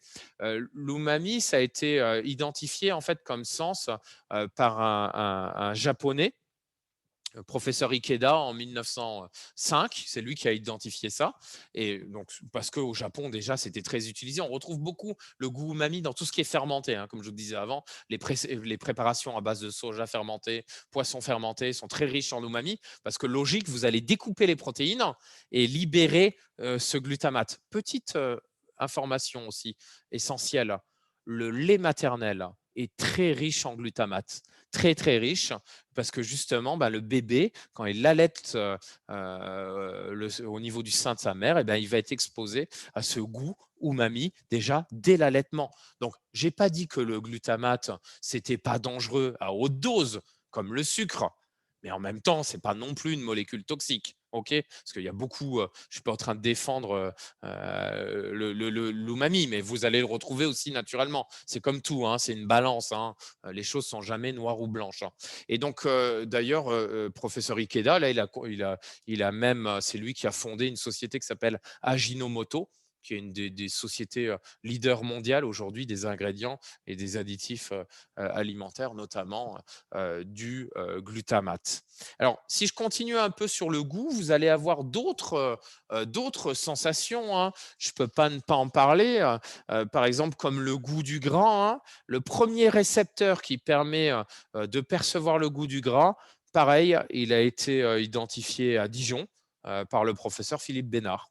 Donc ça, pareil, c'est donc vraiment pour vous dire que là, on est vraiment, je vous refais de la pub pour les études qui sont faites, mais on est d'ailleurs l'université de Bourgogne, elle est très reconnue sur ses aspects aliments. Hein, c'est vraiment une de nos forces. Hein. Il y a des choses, beaucoup de choses où on n'est pas bon, mais là, s'il y a un truc où on est bon, c'est bien là-dessus. Hein. Et puis on a aussi une école d'ingénieurs à GrosSup qui s'intéresse à tout ça. Et d'ailleurs, dans notre unité de recherche, le CSGA, on a le CNRS, l'INRA, l'université de Bourgogne, Franche-Comté, et on a également l'école d'ingénieurs à GrosSup. On a des collègues à GrosSup qui travaillent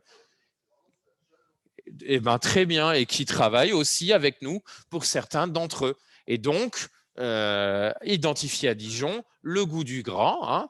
Il y a une autre sensation, le coucoumi. C'est un peu difficile à expliquer. En fait, on n'est pas d'accord encore. Est-ce que c'est un goût ou pas? Laissez-nous encore quelques dizaines d'années pour nous mettre d'accord.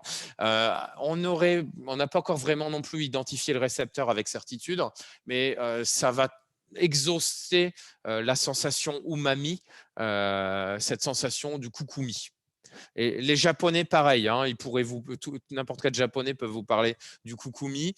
Nous, on est un peu moins familier. Puis après, il y a toutes les autres sensations gustatives. L'astringence, dont je vous ai parlé avant, pareil, hein, c'est un des collègues de l'équipe qui a identifié pour la première fois le processus moléculaire qui permet de percevoir l'astringence. Hein.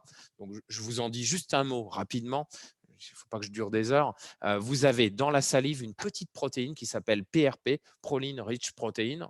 Et cette petite protéine, quand elle va rencontrer des molécules, des polyphénols et des tanins, qui vous donnent cette sensation d'astringence, elle va s'accrocher à ces tanins, précipiter et déstabiliser la couche d'eau que vous avez à la surface de votre muqueuse et provoquer cette sensation de déshydratation et cette sensation de sécheresse en bouche.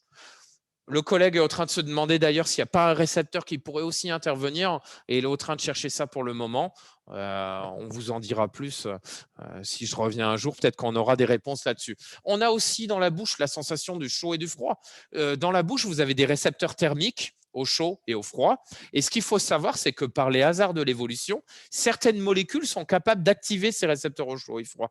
Si vous prenez par exemple du menthol, il va activer les récepteurs au froid et vous donner cette sensation de froid. C'est pas froid, mais vous aurez l'impression que c'est froid puisque le récepteur au froid va être activé. Sensation de chaud avec la capsaïcine que vous allez retrouver notamment dans le piment. Vous avez d'autres sensations comme le piquant, hein, qui pose aussi encore des questions. La sensation détection de CO2. Je vous donne une boisson gazeuse avec du CO2. Vous avez aussi quelque chose qui vous permet de détecter le CO2 dans une boisson gazeuse. Donc, vous avez tout ça derrière. Vous avez une explication moléculaire à la détection de tout ça. Et à nouveau, là, il y a quelque chose de très important. Il y a une histoire de sensation, une histoire de seuil de détection. Là, juste pour vous représenter, vous voyez que finalement, pour détecter le sucré, alors là, ce que je vous ai mis, excusez-moi, hein, il faut que je vous explique en 2 secondes. En chimie, pour mesurer la concentration de quelque chose en solution, on utilise ça, ce grand M qui veut dire molaire, c'est-à-dire mol par litre. Ne vous formalisez pas avec ça, mais juste sachez que plus le chiffre là il est élevé, plus il en faut pour qu'on le détecte. C'est-à-dire que vous êtes d'accord avec moi, il faut beaucoup plus de sucre pour que ça soit détectable que d'amer. Comment ça se fait que l'amer, si ça ne nous rapporte pas d'énergie, on le détecte beaucoup mieux que le sucré? Vous avez une idée? Ben parce que c'est le danger. Une molécule toxique, vous avez intérêt à bien la détecter. Et une molécule qui vous apporte de l'énergie, eh ben vous avez intérêt à pas bien la détecter. Parce que si vous la détectez bien, eh ben, si vous détectez du sucré à ces niveaux de concentration, vous allez avoir le goût sucré partout. Hein. Vous allez aller sucer des cailloux. Hein, ça sera aussi bon que des bonbons. J'imagine un peu le truc, hein, mais vous comprenez, vous voyez ce que je veux dire. Donc là, ce qui est dangereux, on le détecte bien. Ce qui n'est pas dangereux, pas besoin de bien le détecter. Et c'est pour ça que quand vous prenez par exemple du Coca-Cola, hein, vous avez des concentrations incroyables de sucre là-dedans. Pour aller justement stimuler vos sens gustatifs. Et puis après, vous avez même maintenant des boissons là, soi-disant énergisantes qui sont encore plus concentrées. Donc ça, je pourrais vous en dire un petit mot. Attention pour votre santé. Là, regardez, juste un petit tableau rapidement pour vous dire la détection, enfin la découverte de ces récepteurs au goût amer, au goût sucré, les années 2000, les récepteurs aux acides aminés, donc le récepteur umami. Hein. Pareil, les années 2000, détection de l'acidité, 2019, toujours en discussion. Là, la détection salée, 2010. L'année dernière, il y a une collègue qui aurait découvert, qui nous dit que celui-là, ça serait celui qu'on pensait, c'était peut-être pas le bon. Donc là, il y a encore un peu de travail. Bon, ce qui est sûr aujourd'hui, là, le goût amer, goût sucré, récepteur aux acides aminés, ça maintenant, on en est sûr, ça marche, on les connaît. Regardez, je vous montre un peu la diversité des structures. Hein. Ces récepteurs, hein, qui sont entièrement dans la membrane, comme les récepteurs à la mer, bitter en anglais. Et vous en avez d'autres, comme les récepteurs au sucré et à l'umami, qui sont des récepteurs à la fois membranaires et qui ont une grosse partie extramembranaire qu'on appelle un ectodomaine.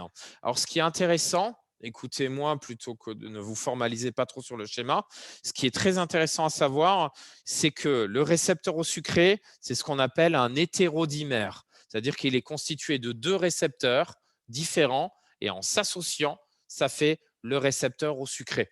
Le récepteur au sucré, il est constitué d'une partie d'un récepteur qui s'appelle T1R2 et d'une partie qui s'appelle T1R3.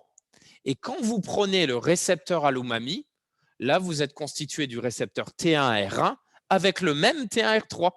Donc, ça veut dire que le T1R3, il vous permet de faire à la fois le sucré et l'umami.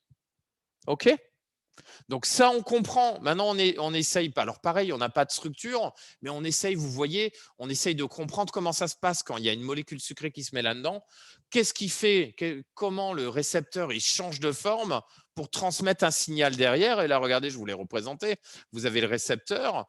Alors là, c'est pas un récepteur au sucré, là, peu importe, hein, mais vous avez toute une cascade avec. Donc, c'est une protéine qu'on appelle une GPCR, c'est comme ça que ça s'appelle, ou un RCPG en français. C'est une protéine couplée à une protéine G. La protéine G, c'est une protéine qui est dans la cellule et qui va permettre de transmettre l'information pour justement arriver au niveau du réticulum endoplasmique, un compartiment au niveau de la cellule, à augmenter le relargage de calcium. Et c'est l'augmentation de la concentration de calcium au niveau de la cellule qui va créer la dépolarisation de la cellule et qui va permettre la transmission du courant électrique.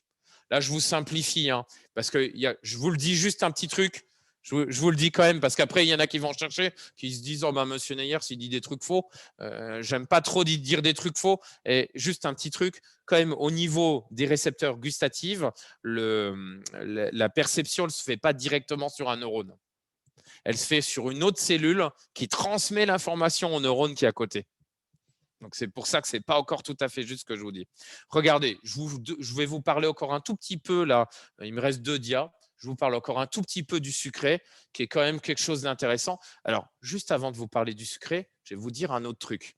Si je reprends ça, je me mets là. Les récepteurs au sucré, à votre avis, si maintenant, mettez-vous dans la logique évolutive. Combien vous en auriez besoin? Est-ce que vous en avez besoin de beaucoup ou pas beaucoup pour détecter le sucré, pour vous dire oui ou non c'est sucré? Vous avez besoin de beaucoup de récepteurs au sucré? Un seul suffit, vous n'en avez qu'un seul. Ça tombe bien. Récepteur à la mer, le danger, 1 ou vaut mieux être un peu mieux équipé? Un peu mieux équipé, vous en avez 25. Récepteur à l'umami, un seul. Est-ce que tout le monde a le même nombre de récepteurs? Enfin, quand je dis tout le monde, je parle dans le vivant. Hein. Je parle par exemple chez les mammifères. À votre avis, quand vous êtes un carnivore, que vous mangez que de la viande, est-ce que vous avez vraiment besoin de détecter du sucré? Non. Donc, si par hasard, au cours de l'évolution, vous perdez le récepteur au sucré, est-ce que ça va être un désavantage pour vous? Non, parce que ça va vous empêcher de vivre et de vous reproduire. Non. Eh bien, vous savez quoi? Les félins ont perdu le sucré. C'est pour ça que vous n'allez jamais attirer votre chat avec un morceau de sucre. Ils sont incapables de percevoir le sucré. Le chat a perdu le sucré. Si vous prenez le panda, ça mange quoi ça? Ça mange que des bambous. Eh bien, le panda, il a perdu l'umami. Si vous prenez le dauphin, il gobe. Un dauphin, quand il mange, il gobe. Ben, le dauphin, il a perdu le sucré, l'umami et la mer. Et après, vous avez même des choses qui sont encore plus rigolotes au cours de l'évolution. Alors là, je vous donne des exemples, mais vous imaginez tout ce qu'on a à découvrir avec le peu que nous, on est à travailler là-dessus, en se focalisant plus sur l'homme, toutes les espèces qu'on laisse de côté. Mais je vous donne quand même un exemple. Le colibri, dans sa lignée évolutive, ils ont perdu le sucré, ces oiseaux-là. Et le colibri, lui, il mange du sucré. Et bien, le colibri, il a perdu le récepteur au sucré.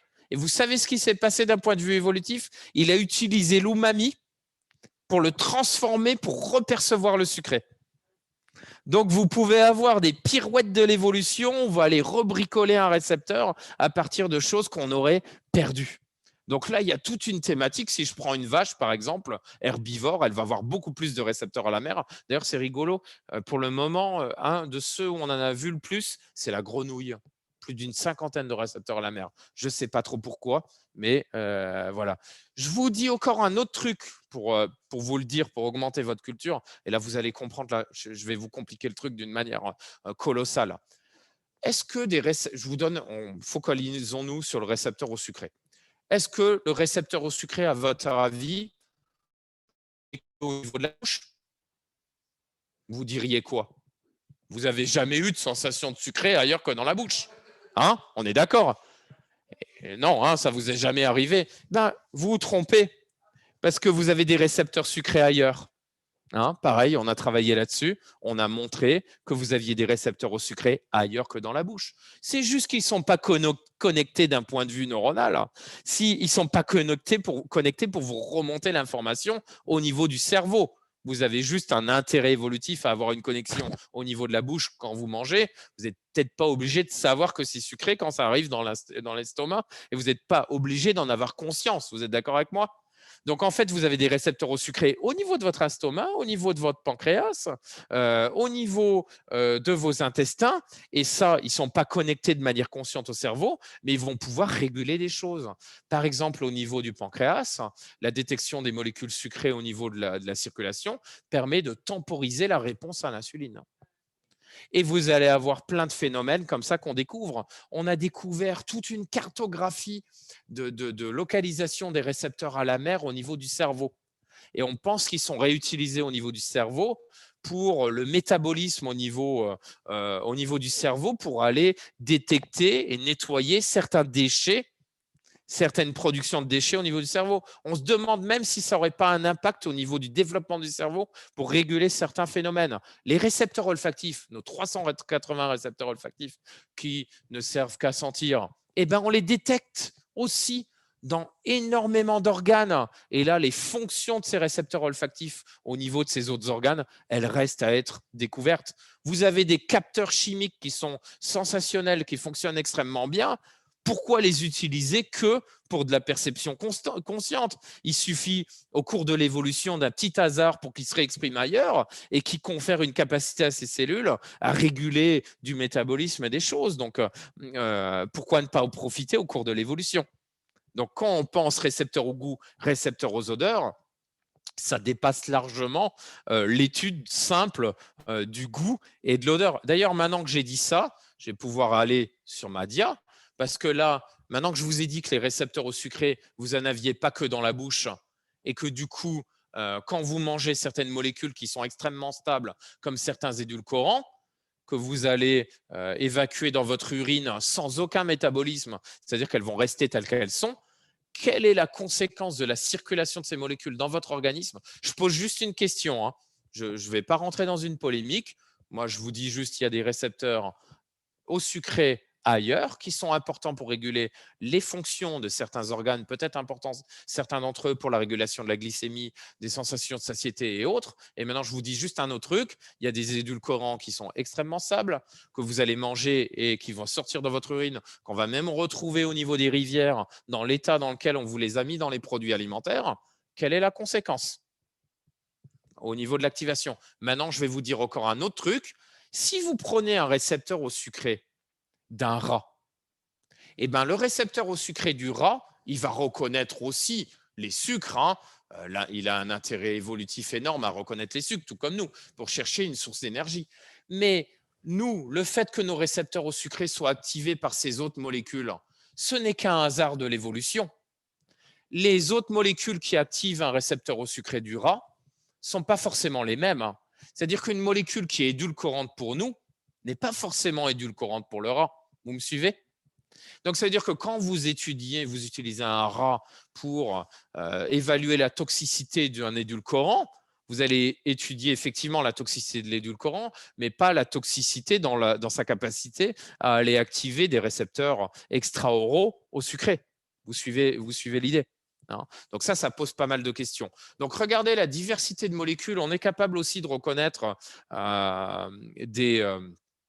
des acides aminés comme sucrés, hein, comme par exemple la glycine. D'ailleurs, son nom vient du fait que c'est sucré. Vous avez là, ça c'est quand même quelque chose d'intéressant. Le plomb a un goût sucré. Alors, je vous déconseille d'en manger, et c'est pour ça qu'il y a des gamins qui mangent de la peinture au plomb, parce que ça a un goût sucré.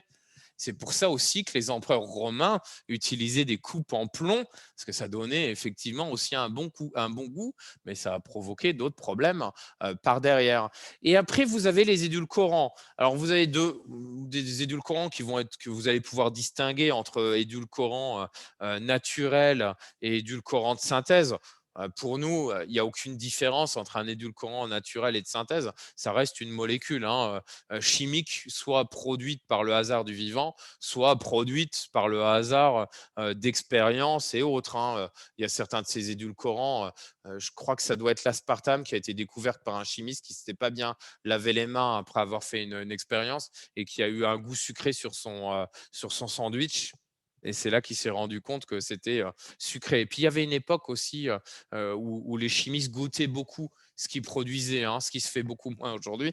Euh, et du coup, il y a beaucoup d'édulcorants qui ont été trouvés comme ça au hasard des synthèses. Et vous regardez les molécules, il y a une énorme diversité chimique, hein. Celui qui vous dit je pars de la molécule là pour trouver quel goût ça va avoir, regardez, on est incapable de vous dire à l'avance pour le moment qu'est-ce qui va être sucré ou pas, hein, parce qu'on comprend toujours pas très bien comment ça se fixe dans le récepteur, même s'il n'y en a qu'un seul. Hein, c'est quelque chose d'assez compliqué sur lequel on travaille d'ailleurs, hein. Et puis vous avez des choses qui sont assez intéressantes. Regardez, là vous avez la fameuse molécule de saccharose, hein, sucrose là en anglais. Et quand vous prenez le sucralose, hein, vous le retrouvez notamment du Coca-Cola Zéro, celui-là, et ben c'est celle-là, mais juste la seule différence, c'est qu'on l'a chlorée. On a rajouté du chlore et en fait, en la chlorant, ça la rend beaucoup plus sucrée. Il y en a besoin de 10 fois moins, ce qui permet à l'industriel de réduire la dose de sucre tout en gardant le même niveau de goût sucré. Le gros problème des édulcorants pour les industriels, c'est qu'ils sont aussi ils sont aussi pour la plupart, comme c'est des structures chimiques un peu compliquées, ils activent pour la plupart des récepteurs à l'amer. C'est pour ça que vous allez détecter les édulcorants, vous allez ressentir ce petit goût amer un peu particulier. D'ailleurs, si vous êtes entraîné, moi, vous pouvez me donner de la saccharine, du sucralose, les yeux bandés. Je vous dis qui est la saccharine, qui est le sucralose, c'était vioside, hein. Vous pouvez les reconnaître à la sensation qu'ils donnent en bouche. Il y a aussi un autre truc qui est très important. Je vous ai dit que pour détecter les sucres là, naturels, il fallait des grosses concentrations. Ceux-là, vous pouvez les détecter à des très faibles concentrations. C'est-à-dire qu'en fait, quand vous les mettez ceux-là, ils sont forcément en grosse concentration. Ils ne vont pas diffuser de la même manière dans la solution en étant en forte concentration par rapport à ceux-là qui sont utilisés à faible concentration dans une solution et du coup qui vont diffuser d'une manière totalement différente. Ok. Donc, il y aura encore énormément de choses que je pourrais vous dire là-dessus. Je vais finir quand même sur un truc sur lequel on travaille aussi dans l'équipe. Vous allez dire, on fait tout, mais on fait beaucoup de choses. Mais alors là, je trouve quelque chose de fascinant d'un point de vue évolutif autour du sucré. Vous allez voir. C'est ça. Ça, c'est des protéines qui sont sucrées. Donc ça, c'est fabriqué avec des acides aminés naturellement. C'est codé dans des gènes. Vous avez des plantes qui fabriquent des protéines qui ont une particularité, c'est qu'elles sont capables d'activer nos récepteurs. Elles font le même boulot que ces édulcorants, sauf que là, c'est des protéines, c'est fait d'acides aminés. Ça, vous pouvez les digérer, les débiter. C'est comme n'importe quelle protéine que vous trouvez. Alors, qu'est-ce que c'est que cette histoire de protéines qui ont un goût sucré? Il faut juste que je vous explique un peu. Vous savez qu'il y a une grosse compétition dans la nature pour diffuser les graines et permettre aux plantes qui ne peuvent pas se déplacer de pouvoir aller coloniser des zones, hein. C'est comme ça d'ailleurs que vous avez une fantastique association dans des forêts primaires au fin fond du Kazakhstan et de la Chine qui fait que depuis des dizaines de millions d'années, vous avez une population d'ours qui mangent des pommes et qui vont préférentiellement manger les pommes les plus charnues et les plus sucrées dans une forêt de pommiers primaires où en allant manger ces pommes, ils vont aller diffuser les pépins, en plus qui vont arriver dans leurs fesses, donc des conditions idéales pour démarrer dans la vie quand on est une plante. Et du coup, cette sélection des ours qui vont toujours aller manger les meilleures pommes et les pommiers, s'ils ne font pas des bonnes pommes bien charnues, bien sucrées, l'ours, il va aller manger les pommes du pommier d'à côté. Et du coup, comme ça, imaginez au bout de 10 millions d'années, vous avez une forêt primaire de pommiers où l'homme, un jour, est arrivé pour se servir et aller nous ramener nos pommiers qu'on a aujourd'hui dans nos jardins, qui résultent de ce travail de sélection. Et imaginez que ce travail de sélection, il se produit un peu partout. Et d'autant plus quand vous êtes dans une forêt tropicale. Quand vous êtes dans une forêt tropicale en Afrique, vous avez une énorme densité de plantes et une énorme compétition pour aller diffuser les graines.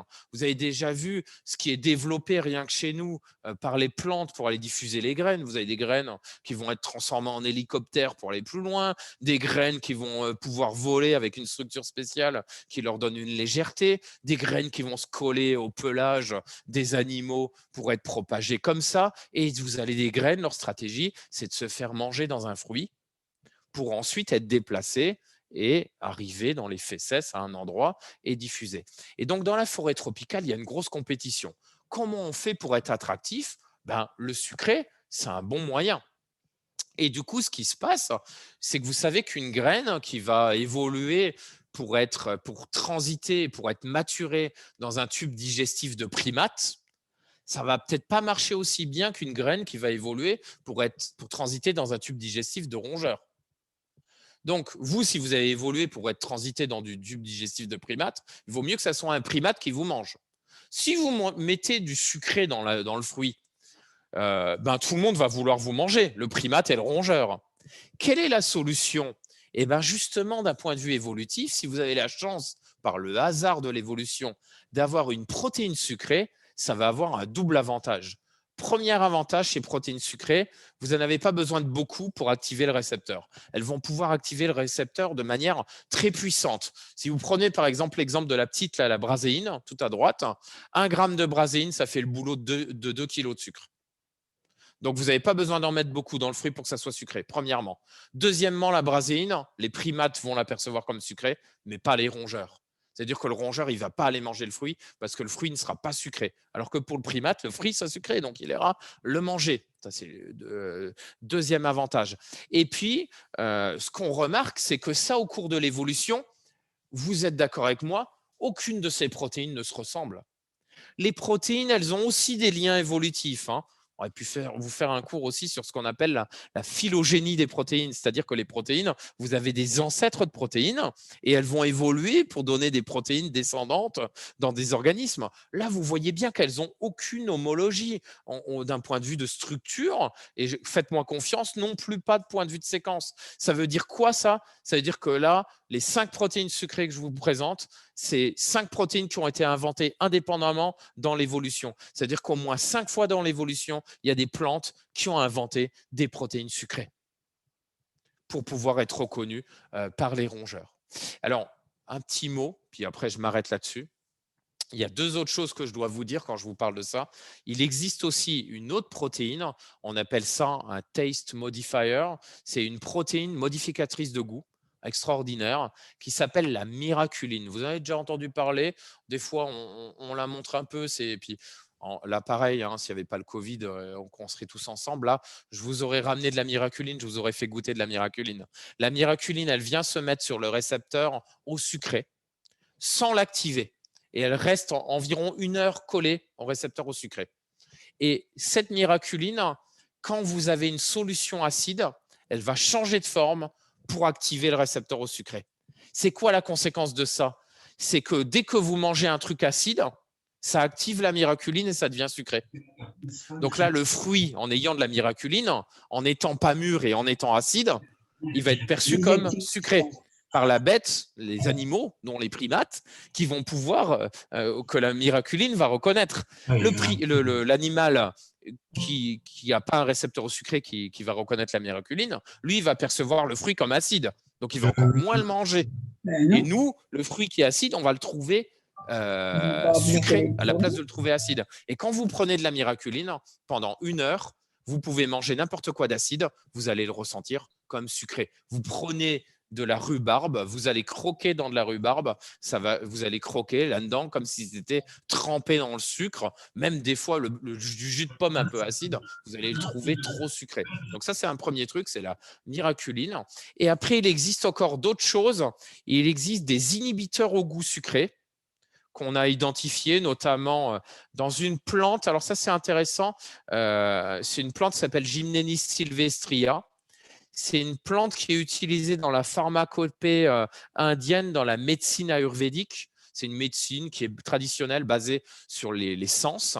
Et en fait, dans cette plante, on a identifié deux choses. On a identifié une molécule qui va inhiber le goût sucré chez l'homme. Et donc, si vous prenez cette molécule pendant 1 heure, vous n'aurez plus le sucré. Donc, vous perdez la sensation sucrée pendant 1 heure, une fois que vous avez été en contact avec cette molécule. Et dans cette même plante, cette molécule, elle ne marche pas chez le rongeur, mais dans cette même plante, donc cette molécule, on va trouver dans les feuilles. Et dans cette même plante, on va trouver une protéine au niveau des racines. Et cette protéine, elle va aller inhiber le goût sucré chez le rongeur, pour empêcher le rongeur d'inhiber le goût sucré, qui va inhiber le goût sucré chez le rongeur. Et ce qui est assez extraordinaire et rigolo, c'est que finalement, cette plante, elle est utilisée dans la médecine ayurvédique, dans notamment le traitement du diabète. Donc, on se demande s'il n'y a pas quand même une logique derrière tout ça, si vous recoupez avec le fait que je vous ai dit que vous avez des récepteurs au sucré au niveau du pancréas pour temporiser la réponse à l'insuline. Alors, du coup, c'est interdit d'ailleurs l'acide gymnénique qu'on trouve au niveau des feuilles. Vous pouvez le trouver sur Internet, mais je vous déconseille d'acheter ça. N'achetez pas de la pharmacopée comme ça en ligne pour l'ingérer derrière, surtout pas ça. Mais il y en a qui vendent ça, c'est interdit à la vente pour aucune utilisation pour le moment. N'allez pas ingérer n'importe quoi. Mais tout ça pour vous dire quand même, malgré tout, c'est vrai, dans la médecine traditionnelle, notamment dans l'utilisation des plantes, il peut y avoir des choses qui ont été par empirisme et par expérience, des connaissances qui ont été acquises, qui peuvent être très intéressantes encore aujourd'hui dans la pharmacopée moderne. Voilà. Je crois que je vais m'arrêter là pour mon discours. Et puis, s'il y a des questions, je suis preneur.